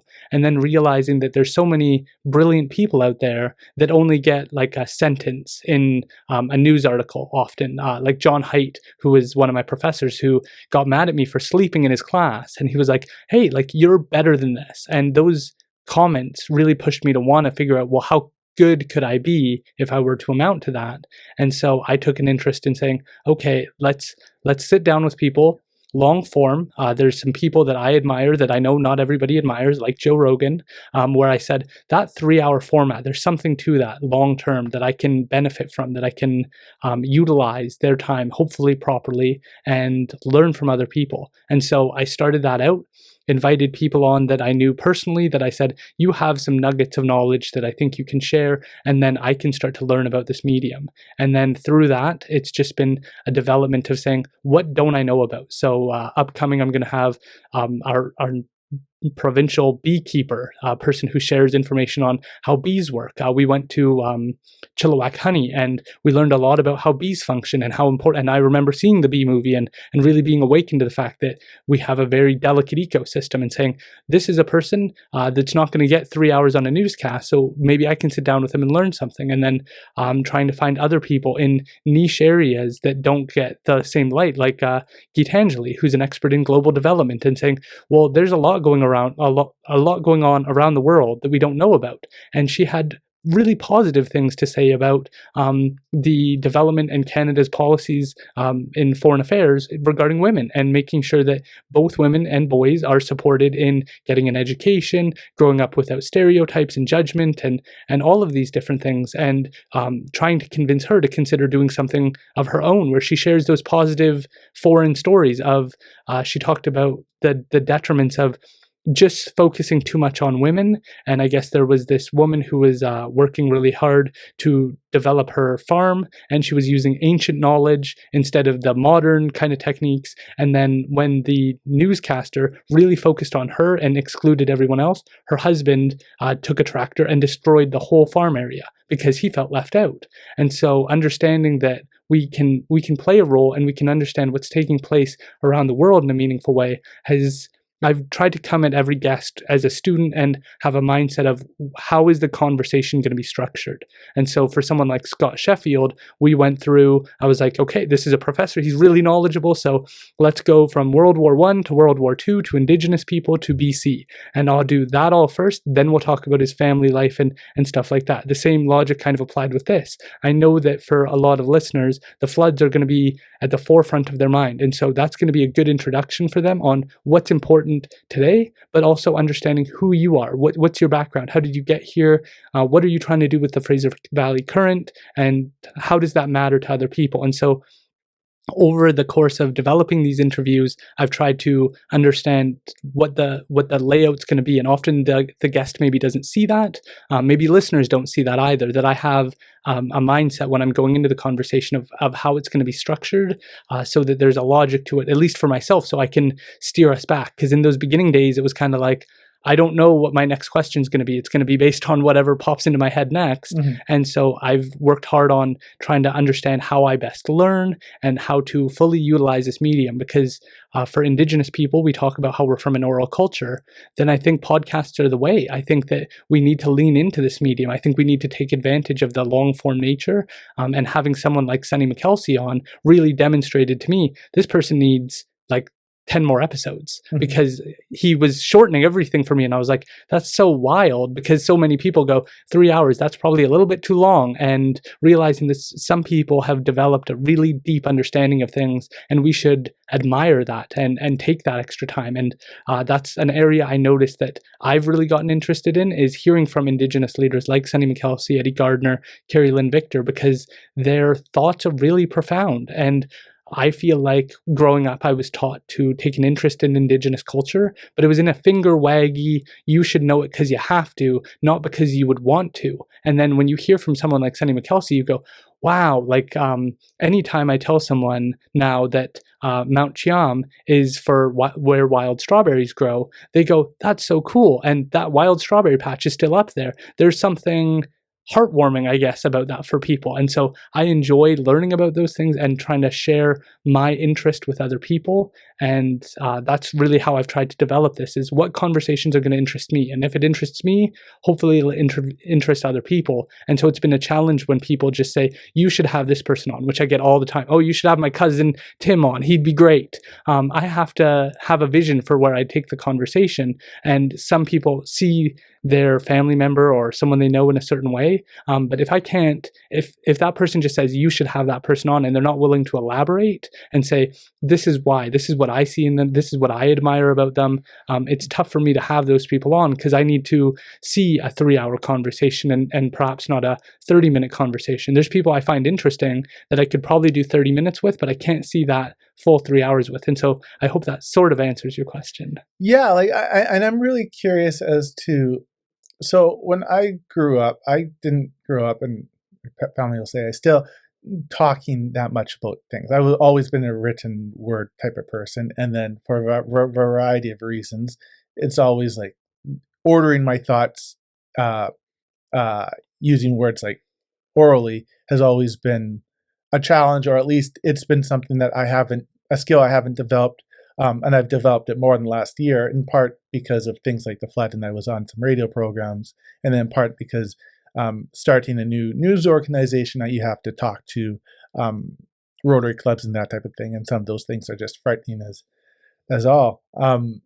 But like looking back, I realized that's like a skill I hadn't really developed over time. And so I'm interested from you, like, have you always had that skill to be able to order your thoughts orally, in depth in kind of the way you just did? Or is that something you've seen yourself really grow at over since starting the podcast?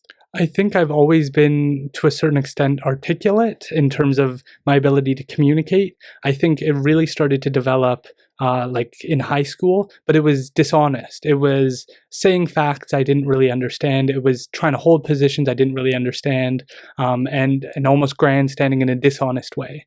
And it was trying to be smart. I was accused a lot through middle school and high school, being told, you're not going to graduate. Like, they would tell my mom would start crying with me in the room, and like, what am I going to do? Like, how do I support my child in their development? I had one teacher say that I had narcissistic personality disorder. And so there was this really aggressive part of me. I do rank higher on the disagreeable side. I think I'm in like the 99th percentile of disagreeable, and it was a reputable place that I took the personality course from. And so I was trying to be intelligent, or what I thought intelligent looked like. And so I think that's where it started from. But then there was just that part of me inside me saying like, no, you don't really think that. No, you don't really understand what you're saying. No, you don't really know what you're talking about right now. You're saying things because they sound smart, but they're not necessarily smart. And so I started digging in and trying to say, okay, you're saying these things that aren't you, that aren't embodying how you actually feel. How do you fix that? And so I started listening to a lot of podcasts and hearing other people have honest conversations, like Andrew Huberman, who's a neuroscientist, and he is really interested in sharing his understanding of the mind and how to utilize the tools of our brain to fully maximize your life and your life quality. During that same time, I started thinking about the people who had sacrificed for me, not perhaps knowingly, but knowing that my grandmother attended Indian residential school, and that she experienced a lot of the abuses we talk about today. Knowing that she, for better or worse, passed on FASD to my mother because of the drinking that she did to cope with those atrocities.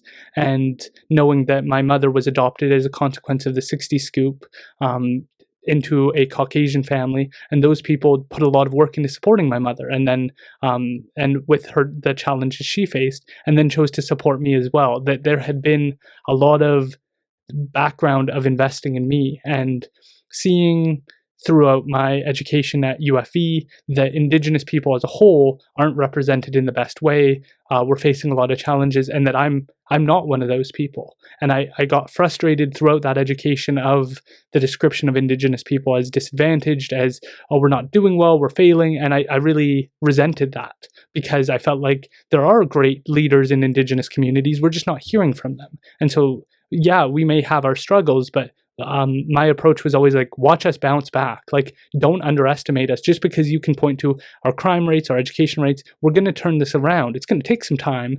The Indian residential schools only closed in 1996. Give us 100 years and we'll turn this around. And so that made me interested in figuring out what my full potential was. And within Indigenous culture, we have this idea of 7 generations, that you're supposed to look back 7 generations. And so for Indigenous people, your family might have survived Indian residential schools, 60 scoop, colonization, various challenges, perhaps famine and struggles that way. But I always want people to keep in mind that you can do that as well, even if you're not Indigenous. So if your family experienced World War II, the Cold War, World War I, your family has been through things too that you can learn from and realize perhaps your grandparents wanted to give your parents a better life, and your parents wanted to give you a better life. And so what are your responsibilities to them if they've set you up in a better circumstance? What can you do to build on their legacy? And then trying to pass that forward 7 generations is the same idea.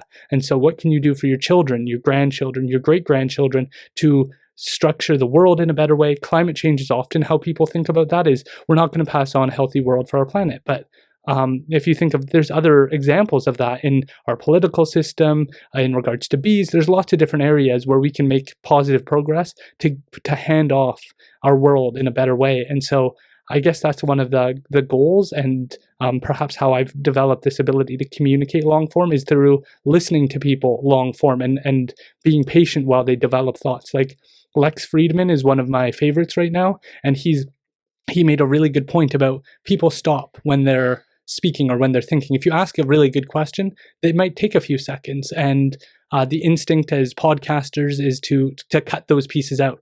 People don't have time if it's silent for a few seconds, but there's beauty when people are thinking issues through. And his example was interviewing Elon Musk, who took like 10 seconds to think about the question before he answered. There's something to admire when people take their time and think about something before having, like, we want that quick answer, that really fast, but don't you want the thought through answer, the more thoughtful answer where they've really made sure that what they're saying is correct rather than rushing through? And I hope that that's what people learn through these longer form conversations, is there's beauty to the whole process of somebody thinking things through and sharing their personal journey, because that's the other part I felt like I missed out on. We talk a lot about how men don't share their emotions as much, they're not as vulnerable, but the best way to do that is to let them share and not rush them. And so I've had multiple guests share emotion on the podcast that you wouldn't see in rushed interviews, in rushed circumstances, that I think I can only get out at the 2 hour mark, at the 2.5 hour mark, where they're comfortable now, they're calm, they feel a sense of, okay, now I can tell you about my struggles with alcohol. I can tell you about my honest feelings with First Nations communities. I can share the vulnerable parts of myself. Like, I've had multiple males show emotions in different ways on this podcast. That's not like the crux of it, but I think it's admirable, and I don't think it would have been possible if it was shorter form, 30-minute interviews. Yeah, I think that's right, in that especially when you're being interviewed by somebody, inevitably you're kind of the format of it's going to change how you react to various things. And like, I see that interviewing people, when I do, is like, you want, and sometimes like there are various time constraints too, that you want to respect people's times, and you're looking for them to contribute their insight to you as they can, but the way you structure a question, or the way, however you're formatting it, it's going to impact kind of the depth they give you. And so you can feel people tense up or loosen up in certain ways. And I think one of the ways you can do it is that, by structuring these over a longer time period, people do just, they feel often like probably they have like the chance to say something they'd like to have said in the past. You're at a point where it's something that you can say without, especially after you preface it with enough of your life, then people suddenly, they see you again, like we talked about earlier, as a human being, and so they're willing to take those ideas in and consider your response in this moment as a human being. And so probably you let down your emotion more at that point. I'm interested too, from your perspective, and this is something I've seen, or I've felt like, I have a life just like you have a life outside of what you do here and what I do current, and that influences kind of how I assume people act, and kind of also influences how we do our work, and kind of how we're trying to reach people in terms of, I know that lots of people don't watch the news all the time. I know that lots of people don't have these huge polarized opinions. They're just sometimes reading something and then they go off and do their job, because their job doesn't involve sitting at a computer for 8 hours a day. And I see those people and I talk to them. Like, I have some sports teams, and the conversation is not often about politics and all the things we like to think is important. And I think lots of people think is kind of what everybody is talking about, because that's what we're interested in. And instead, those are people that are interested in certain things at certain times, and then are also part of our community. So we need to be reaching them in certain ways, both with information and, say, during a natural disaster, we need to be reaching those people. And so um, that's something that I've that factors into kind of how we approach things. So when I write something, I think, can my friend who is like builds homes for a living or something, is he going to have kind of um, the awareness of this one concept that certain people with in certain fields might know about, but which you need to be like deeply invested in these certain fields to know about. And I think sometimes those are the words that we use when we talk about important things like social issues. We can sometimes, reporters and others can use words that um, require, like, there's a lot baked into that single word. And I know there's resistance to thinking that, do we really need to like hold people's hands through this thing again and again? But sometimes you just do, because people are busy and they don't know these things. And sometimes you do need to beat them over the head with like the pre-existing facts, whether it be about climate change or whatever, because they're busy, they're doing other things, and they haven't been thinking about these in depth, because everybody's got a ton of things to think about. So I'm wondering, like, from you, like, what part of your background kind of informs how you, and I guess you just answered this, but do you feel that too, like that outside of this, your background outside of this is kind of also impacting kind of the your audience and your how you think about your audience, and who you're trying to reach in terms of people who aren't just or aren't um, like you and I maybe, but trying to broaden your audience? And how do you go about doing that? Yeah, I think that that is one of the most important parts. And I mentioned it a little bit earlier, that I think that it's important that I always am open to hearing both sides of a perspective. One of them that people might be surprised by is I'm very hesitant on land acknowledgements. I'm super hesitant on how we talk about reconciliation as a culture. I think that these topics, if you push them in the wrong way, which in my opinion they've been pushed on Canadians in poorly done way, standardizing an email signature at the bottom saying that you're on the unceded, when people don't know what they're saying and you're making them say it, that's not something to me that's going to bring about reconciliation. It's going to bring about a sense of frustration. It's going to bring about hesitancy of, why do I have to do this? And those things, they made me nervous when I was going through school, and I'd see at UFE my professor saying, holding a little piece of paper and saying, I recognize I am, this person doesn't know what they're saying. And that scared me, because the word racist has been used more and more commonly. I don't agree that when the Wet'suwet'en things were taking place, that there were disrespectful people saying belligerent things. I'm not willing to call those people racist. I think that when you're frustrated and you're driving to work and someone's blocking your path and they frustrate you in some way, that's a reaction. It could have been a different skin color. It could have been a different group of people, and they would have said belligerent things regardless of the group. That doesn't mean that they have prejudice against that one group. That means that they're reactive, short-sighted, perhaps temperamental, and inconsiderate.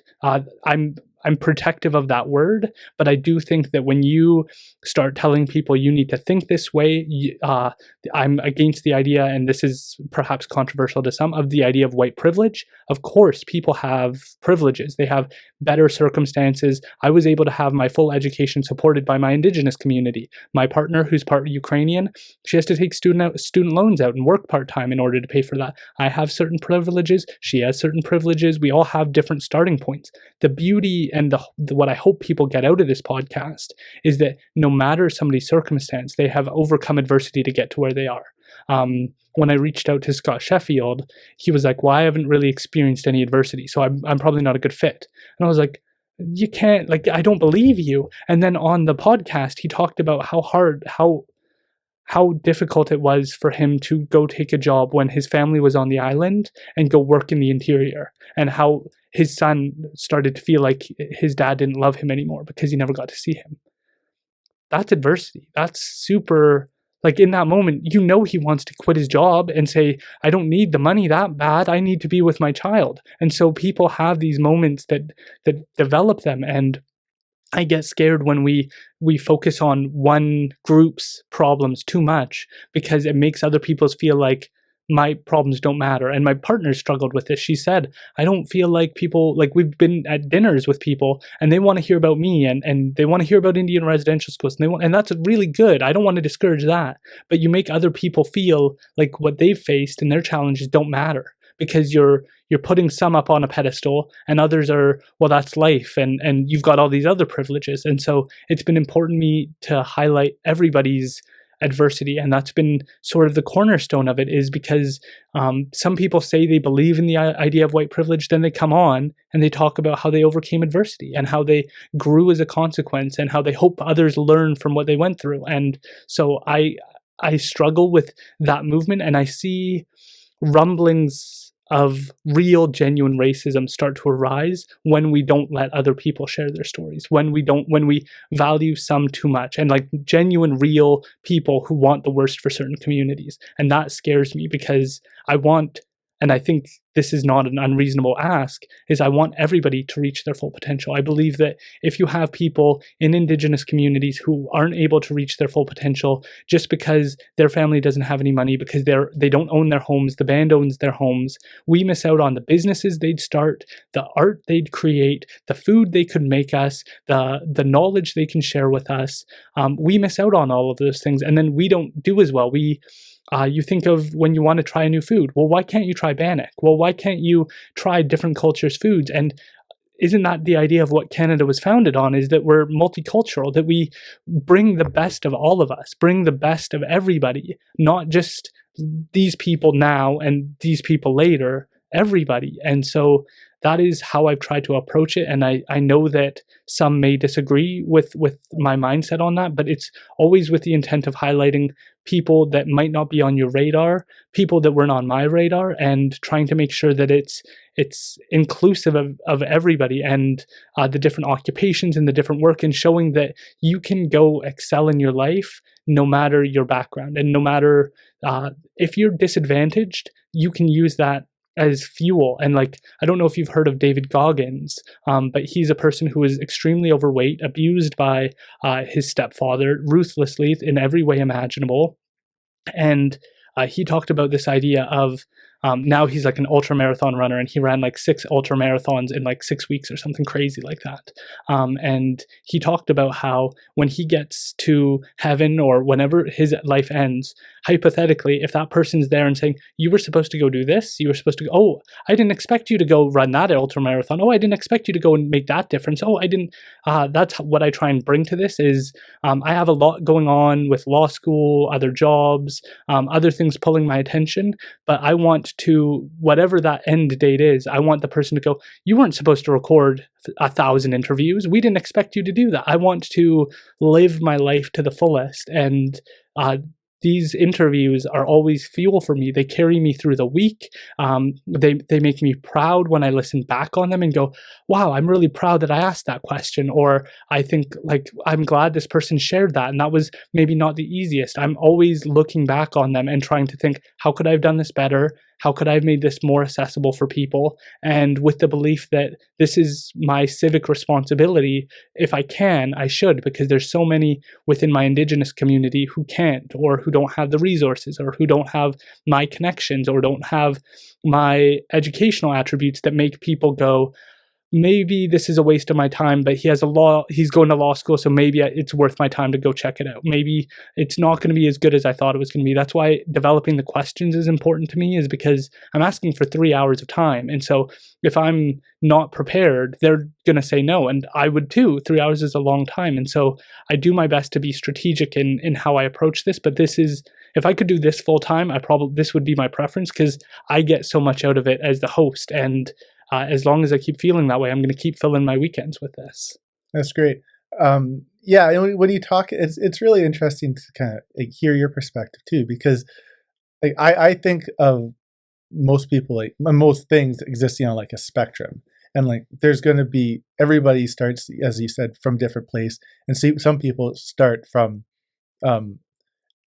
are have a lot more challenges than others for obvious reasons, and things that are for a whole bunch of different like historical things. And so it's interesting too, thinking about like the spectrums of thought among communities and the spectrums of behavior among communities. I think about that a lot, is that if we want to treat everybody, if we assume everybody is a human and equal, and then we need to also accept kind of the failings of wherever you are on the whatever spectrum we're talking about kind of whether it's kind of just on the spectrum of diversity of thought too. Have you, when you're talking about, and when you're talking to Indigenous leaders, and when you're like in your own community and just from your own point of view, do you think people kind of simplify too much or grasp the kind of the that Indigenous communities are as diverse and complicated just in terms of like different people having different opinions like in every other community? Do you think people grasp that to the correct degree? I think that communities with economic development definitely start to have a variety of perspectives. I think you see that with the Wet'suwet'en community, that their chief and council supported the pipeline, and it's their hereditary chief that did not. And so that I feel like was not well communicated to people, that nuance. I think one of the challenges is that within Indigenous communities, they're so, and I've been asked this, is like, should we get rid of the reserve system? And one of the complexities, at least with my community, is you have a lack of access to information and knowledge, and people from different backgrounds, like I was talking about before. In my Indigenous communities, you're not going to find doctors, dentists, politicians, like people from just an array of experiences that this person's my next door neighbor, and I can just go ask them a legal question because they're a lawyer. That exists perhaps on Promontory. It doesn't exist in my community. And so the challenge is that you're passed on certain baggage, whether you're in one community versus another. Some, it might be racial prejudices of we're better than them and we're in a better circumstance, and then you pass that baggage on to your children. In Indigenous communities, the sense that I often hear is, if you go against the government, you lose. If we've tried to stop Indian residential schools, and this was like one really important thing Derek Epp raised, which was, we talk about discoveries. And for Indigenous communities, if you've read the Indian Horse book or watched the movie, you know that at the very beginning of that movie, they're fleeing Indian residential schools. They're trying to get their children up north so they don't go to these schools. Why? Because they know that there's a huge risk their children aren't going to come home. When you interview people like Charles Joseph, who talk about how there were multiple children who were dead bodies, and the people who ran that handed the child the lighter to have to burn the bodies. When you think about the atrocities that have taken place, Indigenous communities knew that, and it scares me when you mention that certain journalists know not to criticize any politician, or that they I'm not saying they do, but that there's a potential for that, because Indigenous communities know what government overreach, what government errors can do to their community. And so I think that communities are alive to that. It's where I've struggled with making certain rules and regulations on people, because these rules often detrimentally impact Indigenous communities the most. And they need more access to counseling, more access to resources. We need to bring those into Indigenous communities, and I see that happening with Musqueam, with Squala, with Shiacton. I see really good progress being made, and what I'm working on in law school right now are two different papers. One on what are economic development corporations in Indigenous communities, how do they work, how do they make sure that there's opportunities for economic development, and then the other is, how do we look at rural communities versus urban, because it's really, Shiacton and Squala are far better positioned to develop because they're right in the community. What do you do about communities like Yale, like Chihuahua, and places even farther up north that don't, again, have the same access to resources? And there's a variety of solutions to these problems, and just having those conversations and getting those people on to share what they know. I think just increasing everybody's understanding, because again, to me, if these people don't reach their full potential, we as a society miss out. And I don't know if that's, I don't think that that's controversial, and I guess it would worry me if that was. Yeah, yeah, and like talking about geography is a huge one because geography is it determines so much in where somebody is. It determines so much in like how much you hear from them because we hear from people in Vancouver just because they're closer to more media organizations. So inevitably, um, the coverage of certain things is going to be tilted towards having more voices from Vancouver. In part, there's lots of people in Vancouver, so it's on like a per capita basis. It's justifiable. You're trying to reach your audience and you're trying to represent your audience. At the same time, you have people going through very different things in places further from media or further from resources, and how we kind of how they get their views heard, how they get their problems heard, and how those problems get dealt with is a big thing. You see that with Lytton a lot, and the surrounding area where the there's been a huge amount of coverage of that disaster and that town burning down. But if you look at the progress there, it's been incredibly slow, in part because while there's been a large amount of coverage there, there has been relatively little done in the last 6 months. And it's something that's just a challenge for something we've tried to do, not super successfully because it's just hard because there's not that many people and people are scattered everywhere. And it's a challenge some places have.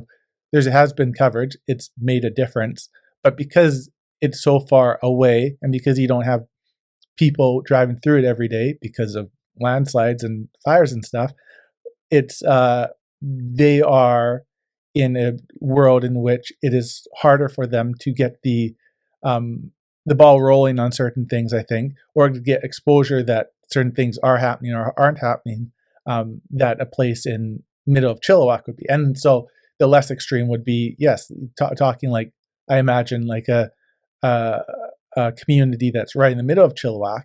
People are going to be more aware of it. It's going to have more benefits than place that, and more just opportunities for the people in it than places outside. And I think there's ways in which probably we can improve both people and help both people who are in places like on reserves, and at the same time help people who are off reserve too and are struggling with the same type of thing and living in places like Boston Bar, where they're in a community that's been cut off from places and is hasn't been growing a lot, and there's limitations on if you're born there. I imagine there are some. It's just tougher to like go to university because you can't live at home and go to university. So there's all these things I think that we have to be aware of, and we have to be aware that if we don't live in those places, we don't know or carry that information with us. So we have to actually seek it out and be aware that we don't know it. Exactly. And I think of individuals like Chief David Jimmy and Chief Derek Epp, and they're consistently working for like bringing in all communities. They're not saying, this is our border, don't cross our, like we're separate from you and we're different from you. Derek Epp has worked hard to increase resources, not just for his community because he has economic development, but for everybody, and increasing access to counseling with his social work background. And that's a really uplifting, positive story. And all the committees he's a part of trying to build others up, I think is really inspirational. And again, not somebody who's going to get onto, and this is no insult just to them, but like global news or CTV, he's not going to be a reoccurring guest. He's got too much going on. And so the opportunity to sit down and say, how'd you do it? Like, how are you putting your community in such a better circumstance than other communities who are more limited on their infrastructure? And it's like your point about geography is so important for people to understand, because I believe in having these conversations, but when I see people like Jagmeet Singh say, well, it's really racist of us that we don't have high quality water up in these northern communities in Ontario, or none of it. It's like, right, but I got the opportunity to go to Saskatchewan and take the NLC program, which is a law program for Indigenous people. And one of their chiefs came in and said, we had a water development plan. They spent the money on it. We didn't have any community members who knew how to run it. We didn't have any development in terms of being able to convince people to come and live here, because we're asking a lot for someone to move from Vancouver or Saskatoon to move from where they live up into the middle of nowhere. You need to pay those people more and incentivize their investment in moving to our community. We didn't have those resources. And so now we've got this really big water facility plant and nobody knows how to run. And so when I see comments of like, just spend more money, it's not just a money issue, and that those communities want to employ their community members. So their community members need to be trained on how to use those facilities. It's not just about bringing in foreign people from all around the country to just come and live in this community to fix their problems. You want those community members to take on those roles and have those impacts. And so these issues are complicated, and I think it's important that we always come at them with a sense of humility. We've gotten particularly with this government, a lot of lip service, a lot of words that sound good, or ideas that sound good that make you feel optimistic. But the proof, I think, is in the pudding, that on important days to Indigenous people, where were you? Oh, you were in Tofino. That's very discouraging to our communities. For you to have spoken on that day, for you to have said what you've done so far, even just to say, look at all the things I've done, I would have been fine with that as well. To not be there on a day that was, I think, one of the first days where it was a holiday for people to take off. I think it's important that we build each other up in that way, and seeing those approaches, I think, discourages Indigenous communities from feeling like they're going to see genuine progress. And I think that my optimism comes from seeing people like Chief Andrew Victor, the way they ran their last election. It gave me a lot of hope, because they had the elders ask a list of questions to each person, and they had to write out long form answers. In a lot of Indigenous communities, the election is based on last name.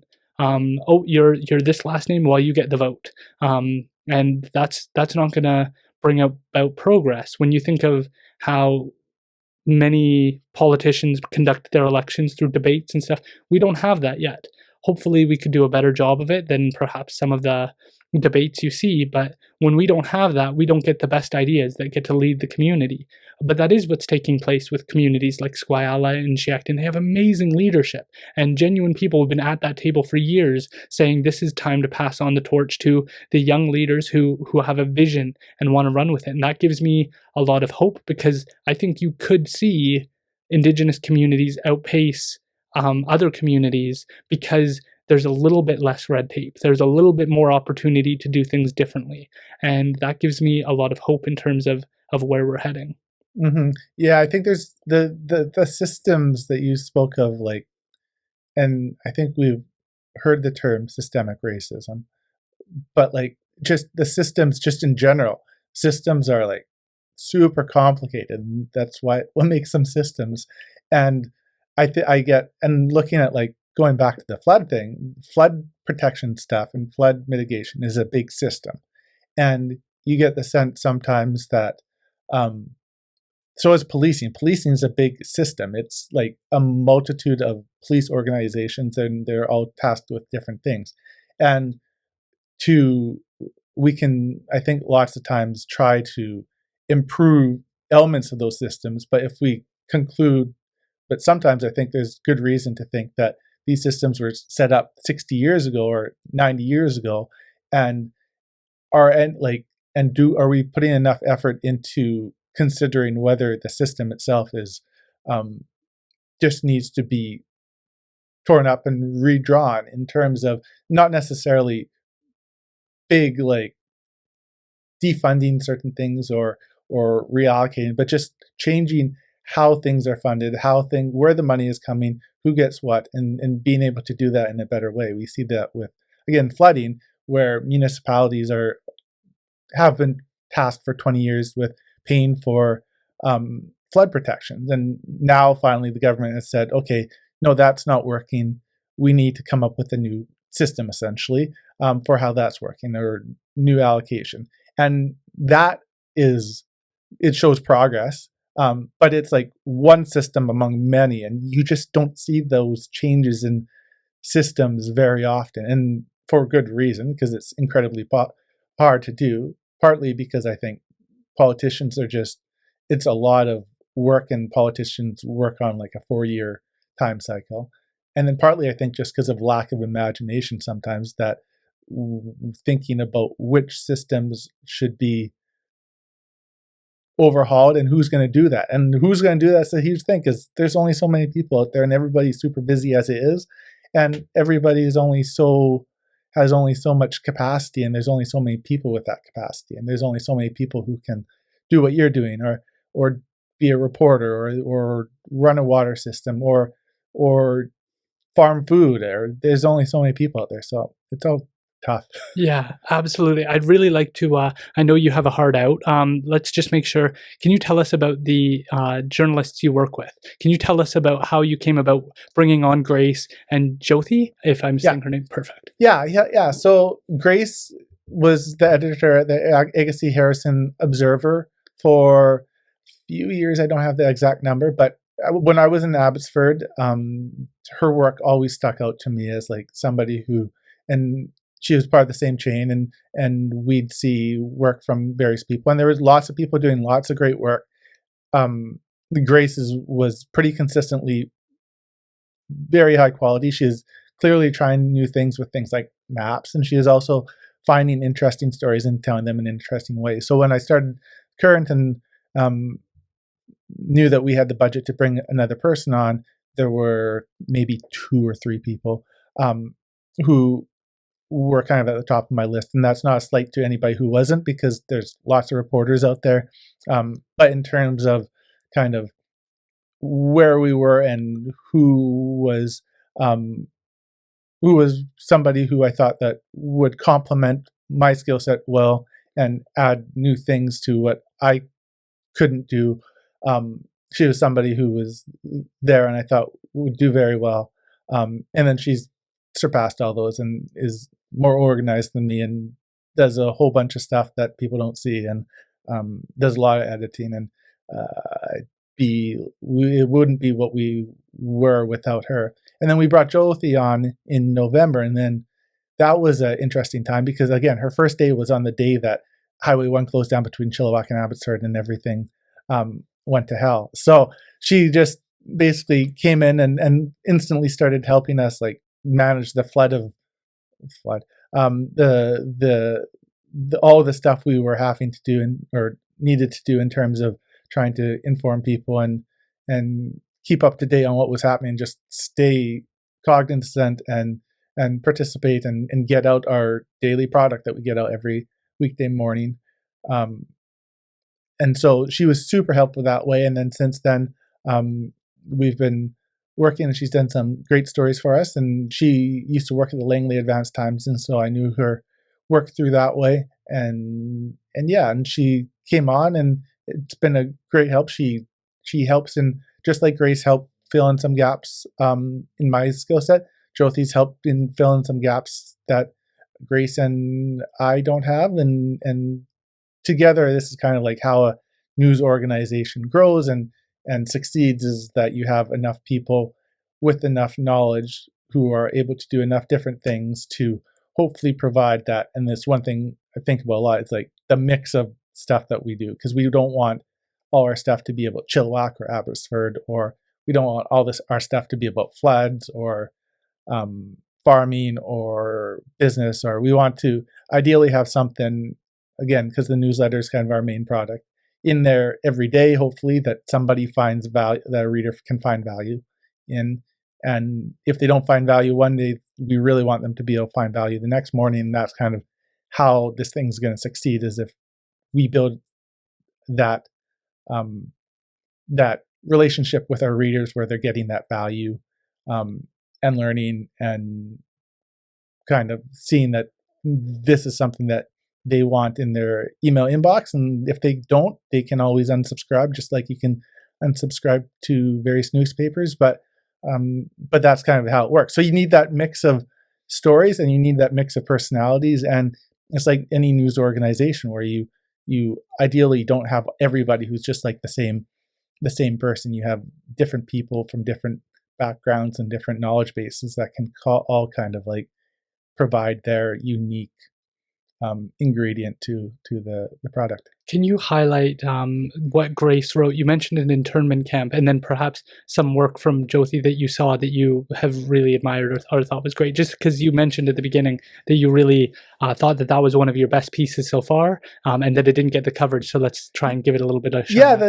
The Tashmi internment camp piece that Grace wrote was really interesting about the internment camp that was set up in the Sunshine Valley during World War II, and the work that's being done to kind of try and preserve that history, and just drawing on historic documents about one of the families who was removed from their home and had to go to Tashmi. And I found that really interesting. The other really interesting piece that she did, I think, that sticks out in my mind is one on Joseph Trutch and his work and how it related specifically to the Fraser Valley and the shrinking of the reserves here. And it's one thing that, like, ideally we're going to keep trying to focus on and look at is just kind of how those things, because all those things have long implications. There's huge value in land right now, we all know, and who owns land has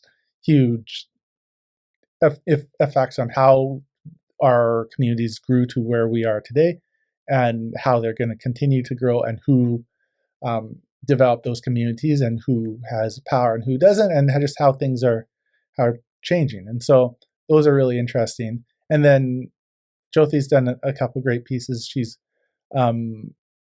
I'm just trying to think what's been published and what hasn't, because there's a couple of ones. Well, the most recent one was a great one that she'd done. She went out to visit some Sikh members of a Sikh motorcycle club, who were helping a couple who was new to the Agassiz area rebuild their property. And just amid kind of the unhappy news, it was just, I saw we had a lot of great response to this. It was a little heartwarming story about a club that was basically begging more people to call them because people were too shy to want to call them. But this couple called them, and the club did great work trying to just fixing this couple's property, because this couple was also new to the area. They didn't know many people, and they were able to get help from these people and now meet new people, and their neighbors saw kind of the impact that this motorcycle club made. And the average person doesn't talk very much to you talk to people who live next door, but it's great to like see those cross community, even if it's just cross geographical barriers, kind of, and how we're all kind of part of the same community. I just love what you guys are doing. I have a huge admiration for the role you played during the floods. I love that you're still bringing it up and you're looking into it, because I do think that we struggle with having a short-term kind of life cycle on issues, and that we can forget, and then all of a sudden the flood happens again and we're in the same circumstance. So I really admire the work you're doing. I'm a huge advocate for it. I send your newsletter out all the time because I really believe in everything about it, from the witty little blurb. I think that makes it super personable. I remember Grace's with the train and the shenanigans going on there, and it makes you eager to find out what's going on in your community. It makes it more personable. I think the approach all of you have had throughout great times, throughout tough times, highlighting different communities like the Semeth First Nation. I think you did a great job of that. I've learned about potential guests as a consequence of the work you're doing. And so I am just super grateful for all of your guys' work on this. And I hope to continue to have you as a guest and your team as a guest, because you guys are always looking into new things, and there's more information for us to learn. And hopefully we can share that through the written form and through oral communication, and have these complex conversations, because I've learned a lot, and I feel like we could go another 3 hours in terms of all the complex issues that we're facing. So I really appreciate you being willing to take the time. Thanks so much. I'm super impressed with your podcast. Again, you talk about getting ideas from us. I've looked at your guest roster and looked at your podcast and thought, okay, we need to try and get a hold of this person. Sometimes we can't get a hold of them because you do a great job in finding people, and it's really impressive, and I hope you keep doing it. Awesome. Well, please tell people how they can find you online, on social media, how they can connect with your website and subscribe. Right. So you can subscribe to the daily newsletter at www.fvcurrent.com. We come out every weekday morning. You get links to both the stories we produce and links to other stories of interest in the community, and that's our main product. And I guess I'm on Twitter at Ty_Olsen, but don't worry about that. www.fvcurrent.com. That's the one that I want to be selling. Go check it out. Their coverage is in depth. It's high quality. I truly admire all the work they're doing. You can find them on Instagram. I highly recommend them. Please go check them out and support this great local news.